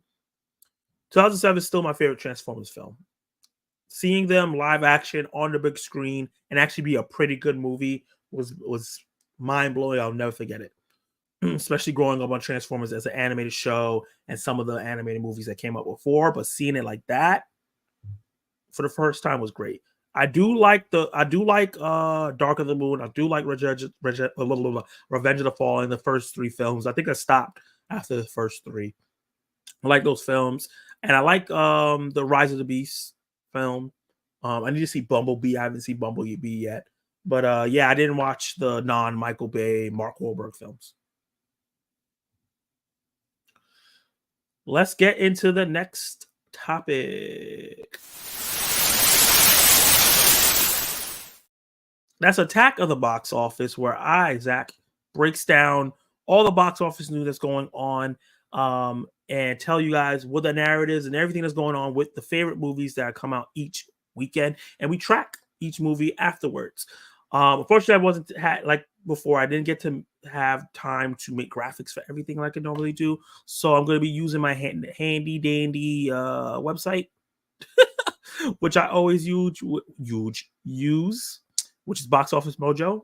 And the big thing this week was Bad Boys Ride or Die, right? Like, people were wondering, is Bad Boys Ride or Die going to do well? Is Will Smith's slap going to really hold on these long years after and affect his chances and it's a box office draw? Is the Bad Boys line too much? You know, a lot of people were mixed on For Life. Is Ride or Die going to be better? Are people going to come back to watch it?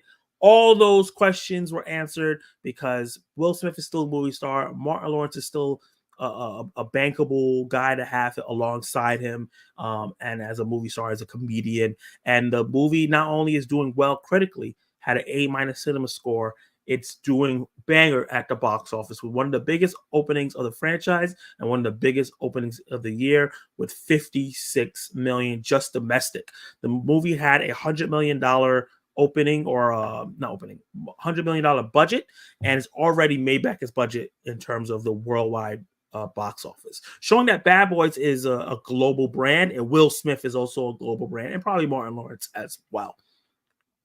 What's very, very interesting now when I was looking up the statistics about Bad Boys is the fact that, a lot of people talked about the slap and everything like that, how people feel is he canceled. And I noticed that, let's say the Black community was not canceling Will Smith. We felt like, yes, he made a mistake, but it wasn't enough to just throw away the decades of him and everything he's done for film and representation and the good things he's done in the community and all the classics that he's given us. He did something that was in poor taste, but it wasn't as bad as other people who have been canceled has, right? So for me, for the most part, I don't think the Black community has, but I do think a lot of people in the media in Hollywood and some of the white casual moviegoers have, because in Bad Boys for Life, 44% of the audience was white and a lower percentage of that was Black, like it normally is, because most movies, about 44 to 50% of the audience is usually white. And then Latino, and then Black and Asian is following after that. But for Bad Boys Ride or Die, for this first weekend, for this 56 million, 44% of the audience was Black. And it was a lower number of white audiences, showing that some white audiences are not going to be supporting Will Smith. I guess there is some people that feel like they need a boycott because they feel like he didn't apologize for it, even though he did apologize and he's apologized profusely. And I think this movie is going to do really, really well. I think it's going to have long legs. It's already made its budget and a half, and I think this movie deserves it. If you watch my review on my channel, I think it's a really great film. And I think that it's going to have really good legs because of the word of mouth with the A- cinema score. I think that's going to really help it and have people come back for repeat viewings. I've heard people like CeCe Clements, who's in this live chat right now, say that she's going to rewatch the movie again. If one of my friends wanted to rewatch this movie and wanted me to come, I would go because I had a really great time as well. It's just a fun movie, and it's recovering the summer box office. We've had some movies like Furiosa and Fall Guy, which we're going to talk about really soon, that have not done well. They're not doing well at all at the box office, some being rushed to digital. And then we have things like Garfield, If, King of the Planet of the Apes have done well, but it's not like a runaway hit. Coming, kind of feel like it's coming going. And it feels like Bad Boys Ride or Die is that feel-good hit that the box office needed, right? So I'm really, really happy for this franchise. I'm happy for Will Smith and Martin Lawrence and Vanessa Hudgens and all these people that are involved in this film. And now they're in talks to do Bad Boys 5, which I'm excited. And hopefully that's the last one. I don't think they need to go. I feel like they're getting into Fast and Furious territory here, where they're getting a little ridiculous. So hopefully they don't overdo it. And then the fifth one, they kind of wrap things up. Because I think there's still some story there for them to wrap things up in a nice bow. Coming at number 2, which was number 1 film the week prior, but dropped to number 2 because Bad Boys came in, was the Garfield movie, which for its budget is doing really, really good. It had a pretty low budget. I'm going to actually look that up right now for you guys. Garfield, FIELD budget, 2024 budget. So it had a $60 million budget, right? And it's already made $68 million just in the United States alone after 3 weeks. So it's already made past its budget. It's made $10 million this week. Only had a 28% drop, which is really, really strong. and I feel like it's going to have a decent hold. It obviously is losing some theaters, so it's going to be hitting digital soon, especially with Inside Out 2 coming out. It already was competing with If, which is right under it. So If was kind of eating into some of his family time, I guess we say. Family's going to see it. But Inside Out 2 is coming in. It looks like it's going to be a monster. So Garfield is probably going to get a little bit more money before it leaves, but it's doing modest. And now when it comes to If, the initial box office for this film when it first came out, feels like a lot of people felt like it was disappointing. And the movie has mixed reviews. Some people love it. Some people think it's okay. Some people think it's garbage, right? But the film is end up doing really, really well for itself. It's at 93 million just domestic. It made 7 million, only dropped 25%. And If's budget was 110 million. So it's probably good. It's not a runaway hit, but it looks like it's going to match its budget a bit. And that's without the worldwide box office. And the movie's doing well for itself. It's not a crazy runaway hit, but it's also not a flop. It's probably going to do really, really well by matching its box office. And then when it hits digital and demand, it's going to do really great business there. And then that's where the profit's going to come in, right? Because that's kind of how you have to think about things now, right? Like if you break even kind of, or get above break even in the box office because, you know, you start off slow, that's pretty good, because then you'll still continue to trickle in theaters, because some people don't rent films online, but people will rent the movie online, and that's where extra money will come in. Unfortunately, the other big opening for this week, and The Watchers by M. Night Shyamalan's daughter, Ishna Night Shyamalan, only brought in $7 million. A lot of horror movies have been doing really phenomenal this year, and just the last couple years, honestly. And there was a big hoax with a big name like that in terms of it being M. Night Shyamalan's daughter. A lot of people thought, oh yeah, she's definitely going to do really well. Worldwide, this movie is grossing $12 million. And I think that the initial, what's it called? How much it was used to make the money, like the money used to make the film was about 10. So that's not bad, but it's not as great as expected. You know, like a lot of these horror films have been opening up really strong over these past couple of days or couple of months, and this is kind of low. And I think the marketing is a part of that. And also a lot of people see M. Night, and M. Night's brand is kind of being diluted a little bit because of the lackluster, or not, like some of his films are good, but they're not great. Kingdom of the Planet of the Apes is number 5, dropped from 4 to 5. This film has ended up doing okay. It's at 150 million, like $100 million budget, or I think $168 million budget. So it's doing okay. That's really well for like the domestic. When you combine that with the worldwide, it's doing bangers. And I think we're definitely going to get a new one, but I can see, because of the audience score, the critic score, and kind of the scores for the film, and how it kind of swaying between negative and positive, I could see maybe a new creative team being put behind the next ones. Kind of like what happened with the original Caesar trilogy, or not the original. Yeah, the Caesar trilogy, where, you know, one person directed the first one, and then Matt Reeves came in and really bolstered it up and took what the first one did and added so much nuance and gravitas to it with Dawn and War of Planet of the Apes. So I really like Westball's direction. I really like the story, but I could definitely see them bringing another creative team to kind of get people into this film. Unfortunately, Furiosa, a Mad Max Saga, dropped from 2 to 6 with a 61% drop in its third weekend, which is really high for a third weekend for a big movie like this. Usually you get a 61% drop in your second week, and then you'll start dropping in the 20s, maybe 30s, but another 61% drop shows that people are not interested in this film, unfortunately. I think this is a blow to like Chris Hemsworth's stock as a movie star, and a blow to Anya Taylor-Joy's maybe rise into a movie star, because this is the first huge film that she's lead of. And maybe it shows that maybe Mad Max films need to have Mad Max in them. Maybe people don't want to see a side one. Maybe the Mad Max brand is not strong enough, right? Like for me personally, I've heard of Mad Max, but I've never been, no one's like, you gotta watch these movies, right? Like no one's ever pushed me to go watch the movies. I heard big things about Furiosa, but not about like people I know. Not Furiosa, Mad Max Fury Road. I finally watched Fury Road. I thought it was one of the greatest action movies I've ever seen. I think that Furiosa is almost on that level. But unfortunately, I think the marketing didn't help it. I think a lot of the trailers, people thought it looked weird. And the audience score and things like that, it's kind of low for a big action film like this. So unfortunately, Furiosa is going to be a flop.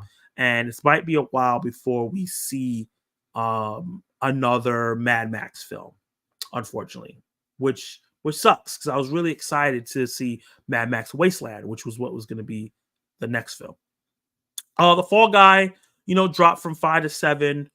Any little money you can squeeze out is great. It's already on digital, which is solid, and dropped 38%, made 85 million. It had a pretty high budget.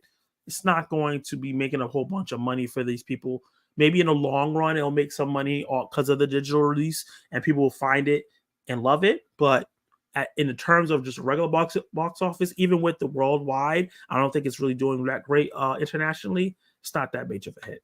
Unfortunately, it sucks, but I kind of expect this. Unfortunately, Ryan Gosling and Emily Blunt are not box office draws, and I feel like a lot of the marketing was like, "Look, it's Ryan Gosling and Emily Blunt, the guy that was Ken and Barbie, and she was in Oppenheimer, the two biggest movies of last year, and they're in a romantic comedy action film that's praising stunt performers." All those things I feel like don't gravitate towards casual viewers going, "Oh, I want to go see that," because they don't pay to see Ryan Gosling when he's the main star, and unfortunately don't pay to see Emily Blunt when she's the main star. So, and then Guy Ritchie's not a huge drawing brand as well. Rounding out the top 10 is Lord of the Ring. This is how you know the box office is not doing great. The re-releases of Fellowship of the Ring and Two Towers got into the top 10, which shows that the brand is still strong. People went to the theaters to go see them, but it shows that like the new movies are not doing well. Strangers is still in the top 10 as well. It dropped 51%. That movie is going to be on digital this week. I'm going to go check it out on digital. Yeah, it's it's making money because I think it's really, really cheap. The Strangers chapter. Oh, hold on. I think it had it here. It was $8.5 million for The Strangers Part 1, the budget, right? And it made 32 million just domestically. So it made its money and more. So we're gonna definitely get chapter part 2. I don't know if they filmed it already, but based on the reviews, hopefully they did it and they can make the next one better because all these people saw this now, but they might not go see the second one and the third one. So that's the top 10 of the box office. Let me see what you guys got to say about what's going on with your favorite movies at the box office.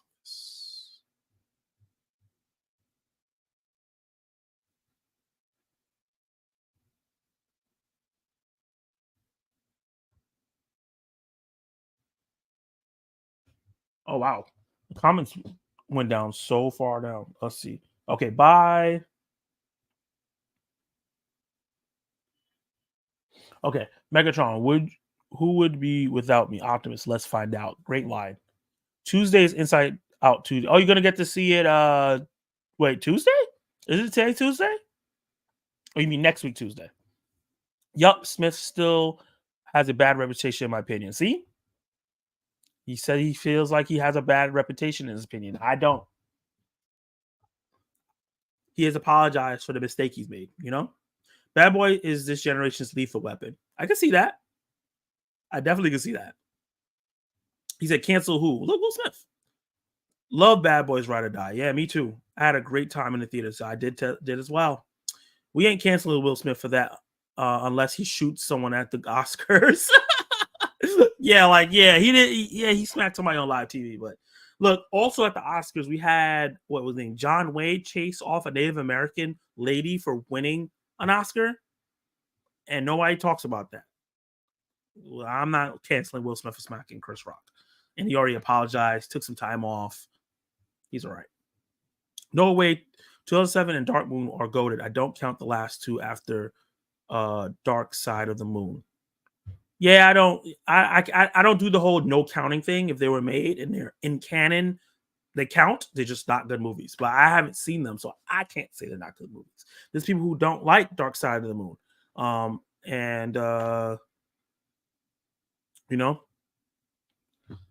like it.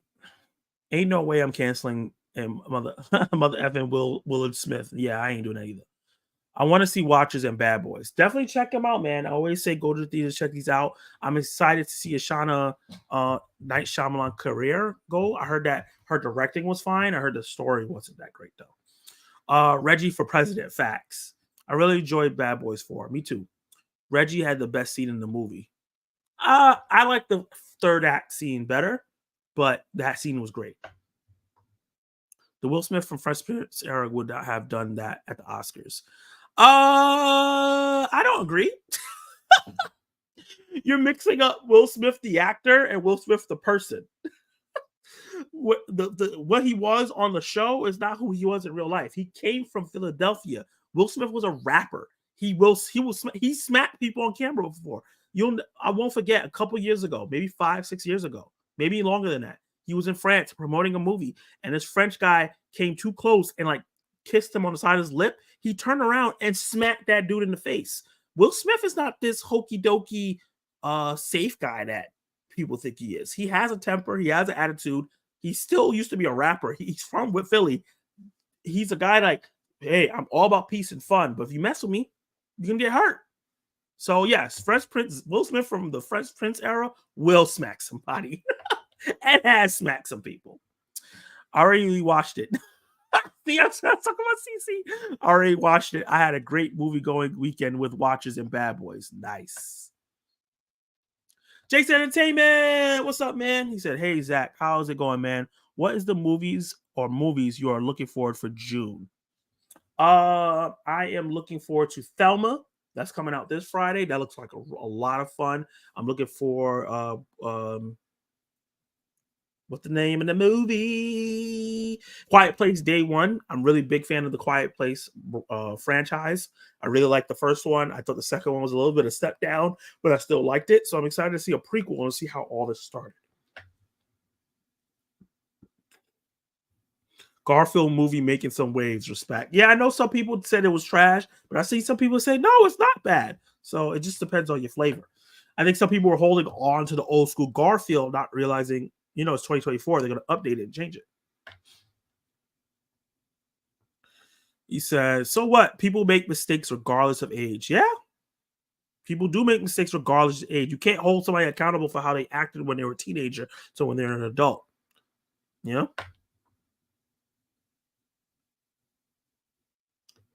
So everybody saying hi to Jason. Yeah, definitely think after 5, Bad Boys need to end. I do not want them to go all crazy like Fast and Furious or the Transformer movies. Yeah. And also, they're just getting older. You know what I mean? Like, Will Smith is 50 years old. He doesn't need to be doing Bad Boys movies. I'm excited about Bad Boys. I saw the original in theaters when I was like 12 or 13. I don't think I ever seen them. I think this might be the first Bad Boys I've seen in theaters. And I had a really good time.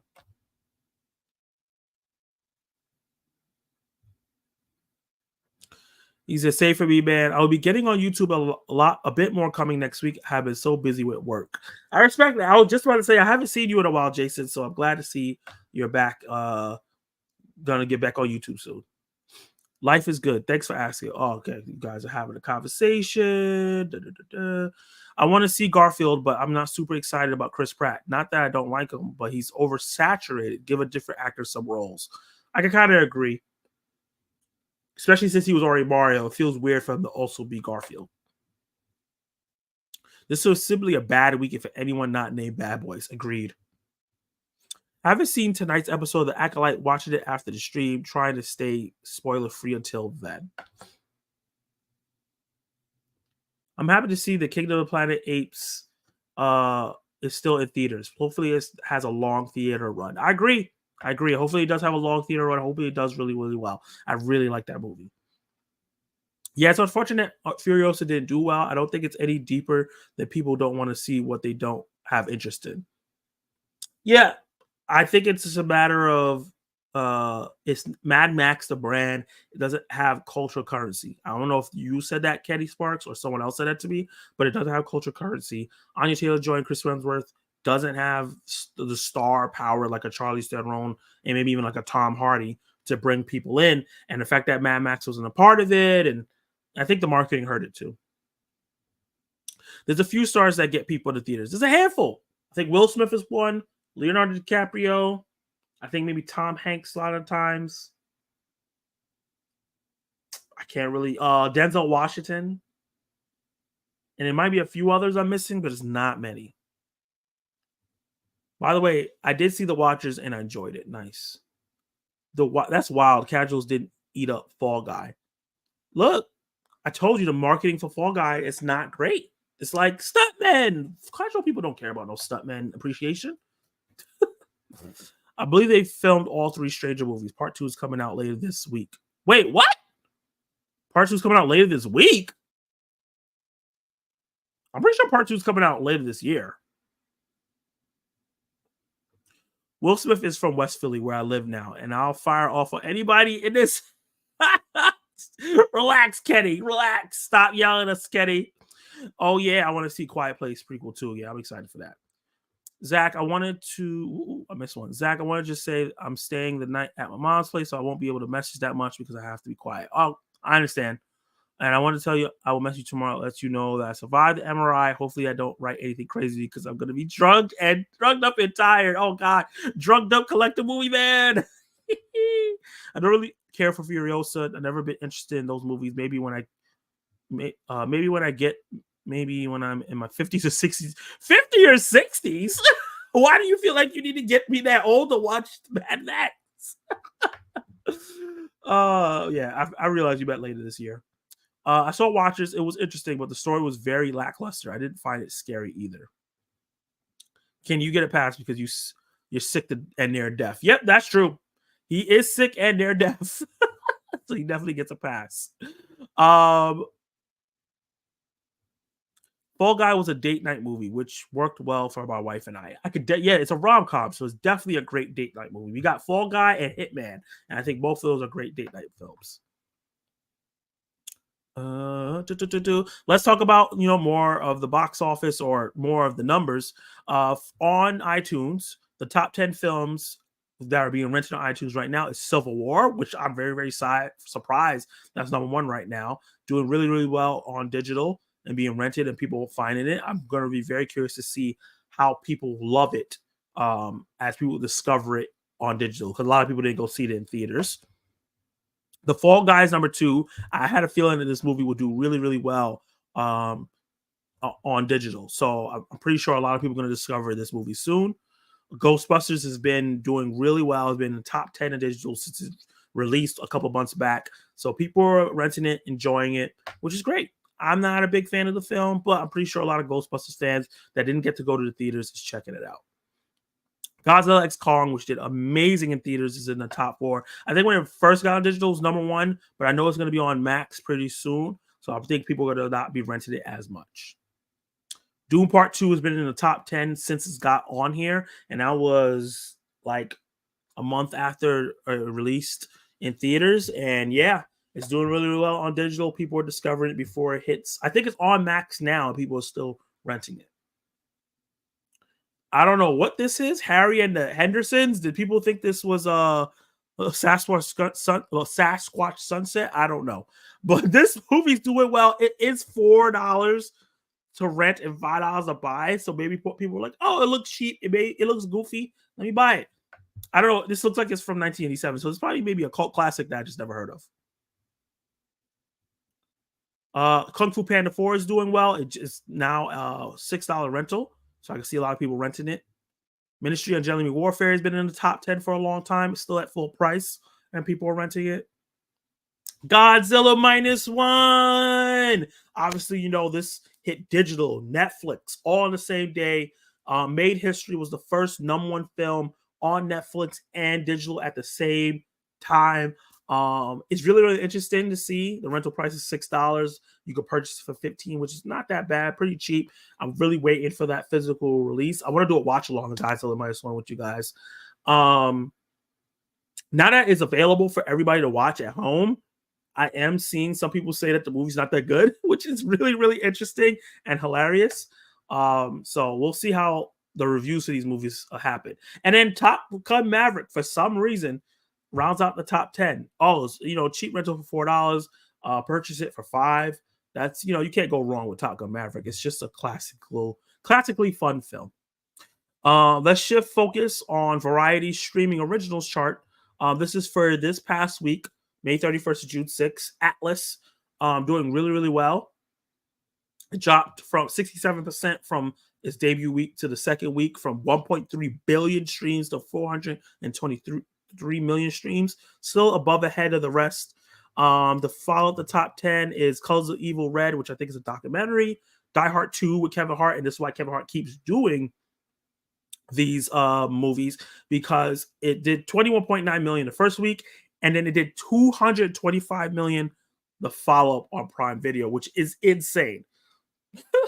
So that, you know, Kevin Hart is bankable. Under Paris, the new shark film, having a strong debut. Mother of the Bride, which is like I think a rom-comish kind of movie, dropped only a little bit, but holding strong. And the rest of the top 10, like Thelma and the Unicorn, doing well. The Idea You has been holding on strong. Blue Angels hit Prime Video, and Unfrosted is at the bottom top 10. I heard really bad things about it, but people are watching it still. And the top 10 in Nielsen, this is going to be the week of May 8th and 12th. They're always a little far behind. So like you said, Unfrosted was, I should have did this first. Unfrosted was a little higher. A Mother Bride was also number 1. We had The Judge, Shrek, The Idea of You was here. So all these movies we saw kind of dropped out, like The Judge, Shrek Forever, Equalizer, Moana, and stuff like that. It was replaced with newer movies, and some of these other films kind of just dropped down. And currently, the top 10 films on Netflix is Hitman, which is well-deserved, Atlas, for some reason, Ice Age, and I don't know if the Ice Age films are doing well all of a sudden. Home, Mother of Bride, which we saw was doing well. Sing 2, Real Steel, which I love. That movie's underrated. The Lego Movie, which a lot of people like, and the new movie How to Rob a Bank are films that are doing well on Netflix.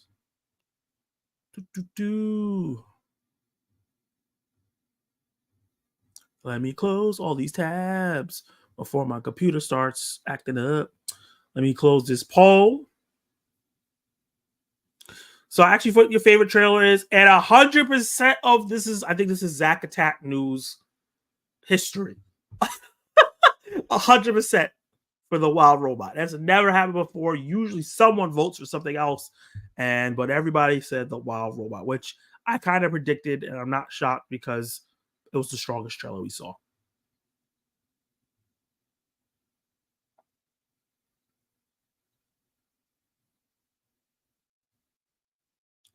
Fall Guy, okay, I saw that.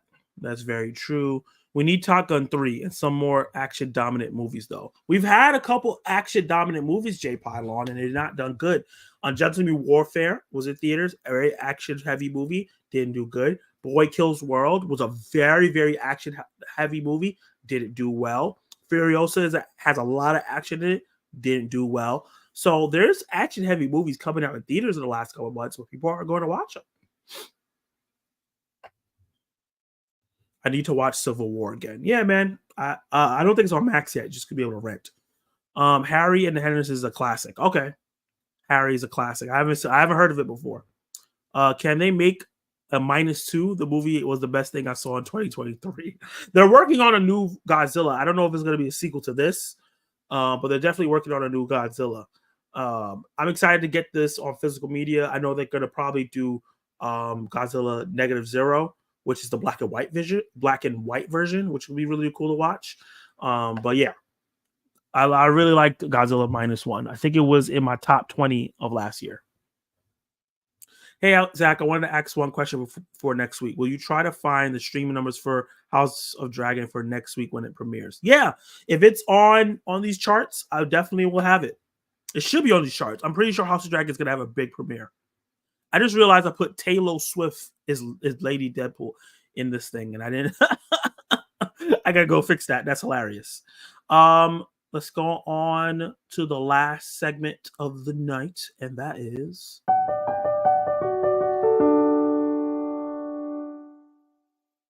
we're going to be talking about what's coming next. I'm going to be talking about the things, we talked about the box office. We talked about the streaming numbers. We talked about all these different things. Now we're going to talk about what you can look forward to this week, for physical media, all coming out on digital and in theaters.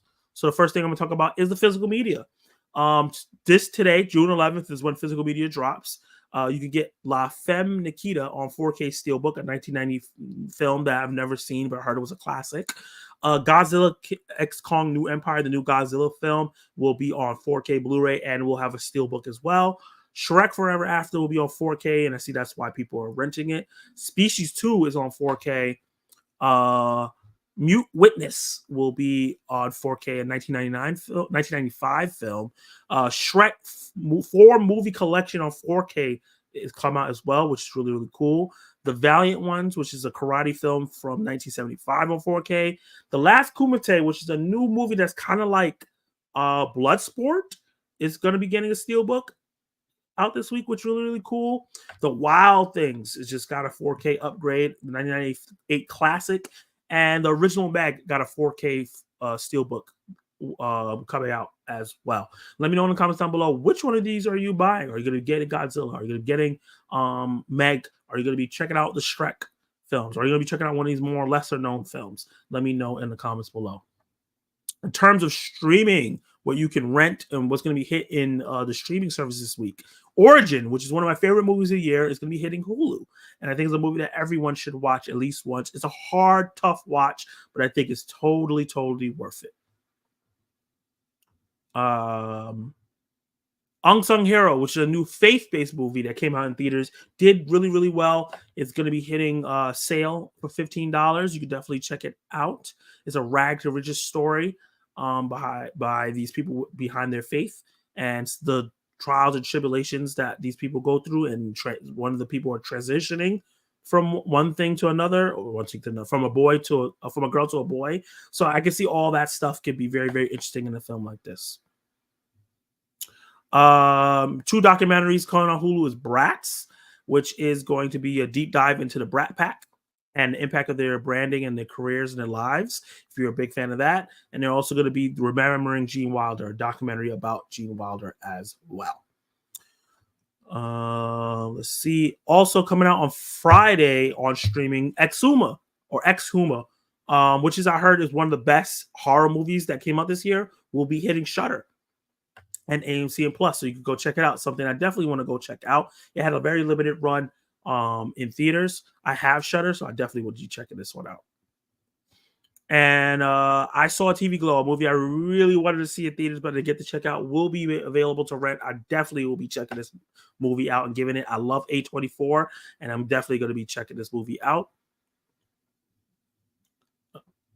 It's directed by Jane Cronenberg. So if you saw We're All Going to the World's Fair, that was her debut, and a lot of people loved it. And I'm hearing that this movie, while weird and while very different, is going to be something that's going to be a different kind of experience for you, which is what I love to see with A24.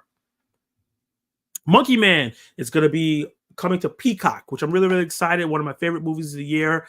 Definitely something I want to do. I have a bunch of movies I want to do watch-alongs for you guys. I'm trying to figure out if I'm going to do like a watch-along Sunday. Let me know on the live stream if you're still around, if you're interested in doing watch-alongs on Sundays. The first watch-along would be for Dune Part 2. But I think Sundays will be the day I will be able to do it. But what a great movie. Dev Patel directed it, wrote it, starred in it, did a lot of the stunts. Jordan Peele was a producer and rescued the film from going straight to streaming. It did decently at the box office, and it was such a great film. Excited to check it out on Peacock. What a terrible name for a streaming service. If you're an Ultraman fan, Ultraman Rising will be hitting Netflix this Friday. A new animated Netflix superhero film follows Ken Sato, a famous but egotistical baseball player living a secret life as a giant superhero Ultraman. He's forced to balance his career and hero duties while reluctantly adopting a baby kaiju after defeating her mother. That actually sounds pretty interesting. And that is it for the things that's going to be on streaming. Now, when it comes to theaters, it's not that much. It says The Watchers, but I'm pretty sure The Watchers came out this week. I'm not sure why the site has The Watchers. I might have to get a new site for upcoming movies because I feel like sometimes this doesn't update properly. But Inside Out 2 will be coming out. This will be the biggest movie coming out this weekend. I'm really excited to check this out. I'm going to be watching Inside Out 1 with Kenny Sparks. So that's going to be really fun to check it out before that movie comes out. And yeah, I'm excited to see it. And new Pixar film in theaters. I'm excited for Pixar to get a big comeback. The prediction is going to do an 85 to 90 million opening at the box office, which will be huge. And I'm excited for the box office to start coming back. We get some exciting things going on. Another movie I wanted to point out that's lesser known is Tuesday, which is an A24 film that will be on limited release, starring Julia Louis-Dreyfus, which is like this ethereal, magical mother-daughter fairy tale where I think the daughter is sick and the mother's holding onto her tight and doesn't want her to pass away. But this bird, as you can see the wing in the picture, is trying to help the mother find a way to let go and let the daughter go so she can stop being in pain. Sounds very, very interesting. Sounds like an amazing film. Sounds like something Julie Louis-Dreyfus is going to flex her acting muscles. So be on the lookout for that.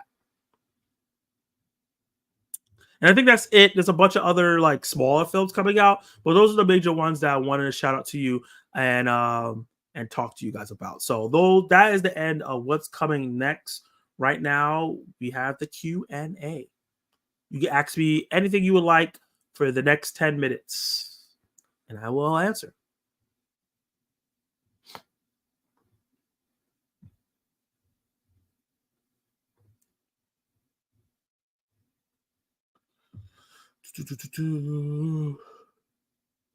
Hey, what's up, Kiara? How you doing? Everybody go check out her channel. She had a review for Napoleon Dynamite because it's the 20th anniversary for that film. It's also her favorite movie of all time, and it was a very, very interesting retrospective and review she did, and funny. So check that out. Last Kumite was so bad, I turned it off like 20 minutes into it. Oof. I'm glad that you let me know. I'm definitely going to try to check it out because I love Bloodsport, but I haven't been hearing good things. So hopefully I'm one of the people like, oh, I actually like this. But I won't be surprised if I'm not. The only movie I got was Immaculate for this week. That's strong. That's fair. Immaculate's a great film. Shrek is always fun. Definitely. I'm watching 4 different TV shows right now. I'm watching Harley Quinn show. Nice. I got to get back on that. Batman animated series. Classic. Young Sheldon, solid, and Mayor of Kingstown season 3. I haven't seen Mayor of Kingstown, but I do want to watch it. I think my mom watches it though. Awesome. I didn't know Jordan Peele was involved with Monkey Man. Yeah, so originally Netflix was gonna buy it and put it on Netflix, which was gonna be very disappointed for Dev Patel because he wanted this to be a theatrical film. But somehow Jordan Peele got a hold of it, saw it, and he brought it to Universal and helped produce it, change some things so it could fit for audiences, like casual audience more. And yeah, you had to put it in theaters. I would definitely do a Do Part 2 watch along, but we would have to start early because I would have to be done with that by 9 o'clock for House of Dragon on Sunday.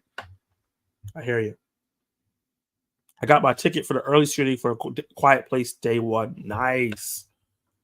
Zach, what's your favorite ice cream or cake? Ooh. My throat is hurting me. My favorite ice cream. So probably strawberry shortcake ice cream. And my favorite cake is Tres Leches cake. One of my good friends and old coworkers makes it, and it's so good. So good. Did you see the animated film Dragon Keeper? Me and the kids saw it in IMAX recently. No, I haven't even heard of it. What's that about? What's your number 10 2024 movie? This man always wants to know my secrets. Let me see. Let me go to Letterboxd. At the end of this month, I'm going to be doing a top 10 films of the year list. So it may change, but we'll see. So, top 10 of the films so far list. Number 10 is Civil War. Worst movie you've ever seen. The worst movie I ever seen came out last year. It was my worst movie I ever seen last year, and that's called Mega Lightning. you're new to my channel, so you haven't heard me talk about that film, but I've talked about it profusely. It's god awful, but like it's funny in a way, but it's still a terrible movie. Thanks for the shout out. No problem, Kiara. What's your go-to remedy for colds? Ginger ale, ginger chews, ginger mint tea. A lot of ginger, mint, and tea and stuff like that. That's usually what I go for. Ginger ale and then a lot of electrolytes. So I'll get energy drinks and things like that. Some media reviews. You got to do some live streaming shows on your channel. Also some shorts of your film reviews. You are awesome. She does do shorts of her film reviews, but she's not really interested in doing live streams. I'll talk to her about that. But she may change her mind. But her reviews are awesome, man. I never heard of that cake. German chocolate cake is my favorite, and bumpy ice cream is cookie dough. My favorite ice cream is cookie dough. Nice. I got Letterboxd too. If anyone want to add me, my name is Jay Pylon. I'm on Letterboxd right now, so I'll add you right now. I think I might have you already, but I'm not sure. Jay Pylon. There you are. Found you. Follow. Just followed you, Jay. What's your 27th movie? 2025 movie? I guess he means 2024. He's sick. We got to give him a pass. I might be getting sick myself. Number 27 is The Fall Guy. The Fall Guy is number 27 for me. I knew you were going to say ginger ale. You know what? New poll. Do you drink ginger ale when you're sick? Yes or no? Or no. Ginger ale and Reese cups for colds. You eat Reese's cups? Like chocolate snacks? Interesting. Sup will be dope for live streams. She was great on my live streams. So, yeah. Thanks. Appreciate the encouragement, Jay. Sorry, I meant 2024. I do. I was just messing with you. This is a good time for me to shout out, if I can find it, technical issues. My channel members. So I want to give a big shout out to my producer channel members. That is Kenny Sparks, who obviously you see in the live chat. I am 24P, which is Brandon, which I haven't seen him in a while. The Spoiler Kings, the Net Blood Rose, Basic Moose, Screens and Reviews. Have you seen with T, who's in the live chat? 80s Kids from the 90s, who's been in the live chat all night long, and Collector Movie Man, who's also in the live chat right now. I appreciate all you guys supporting me at that level. It means a lot. And once again, it's okay if you don't. I'll add you. Okay, yay! Everybody, add it to Letterboxd. Nice. I drink ginger ale, sick or well, rain or shine. I do too. I drink ginger ale no matter what, but I definitely drink it when I'm sick. Also, I gargle with salt water. That helps the throat. I would be dying of leprosy, and ginger ale would be the first thing I would grab. That is hilarious, but pretty accurate.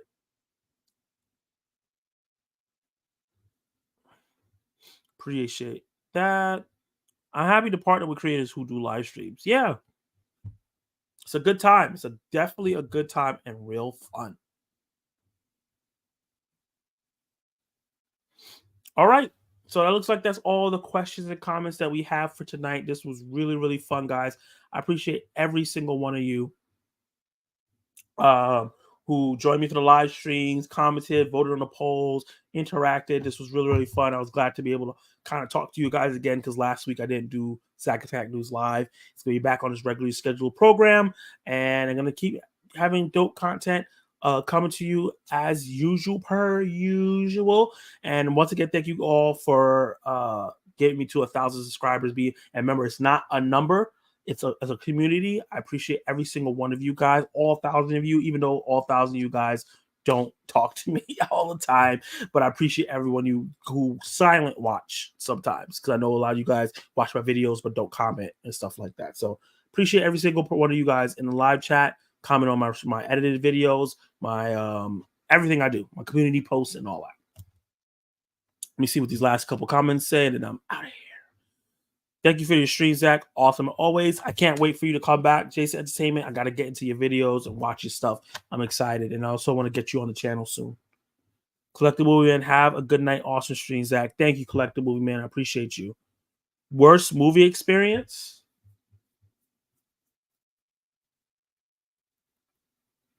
Worst movie experience. Off the top of my head, when I went to go see one of my favorite movies of all time, one of my favorite superhero movies, Captain America Winter Soldier, there was a dent in the screen. So anytime there was a scene that was in daylight, it would like make this bright, weird thing that would cover a section of the middle of the screen.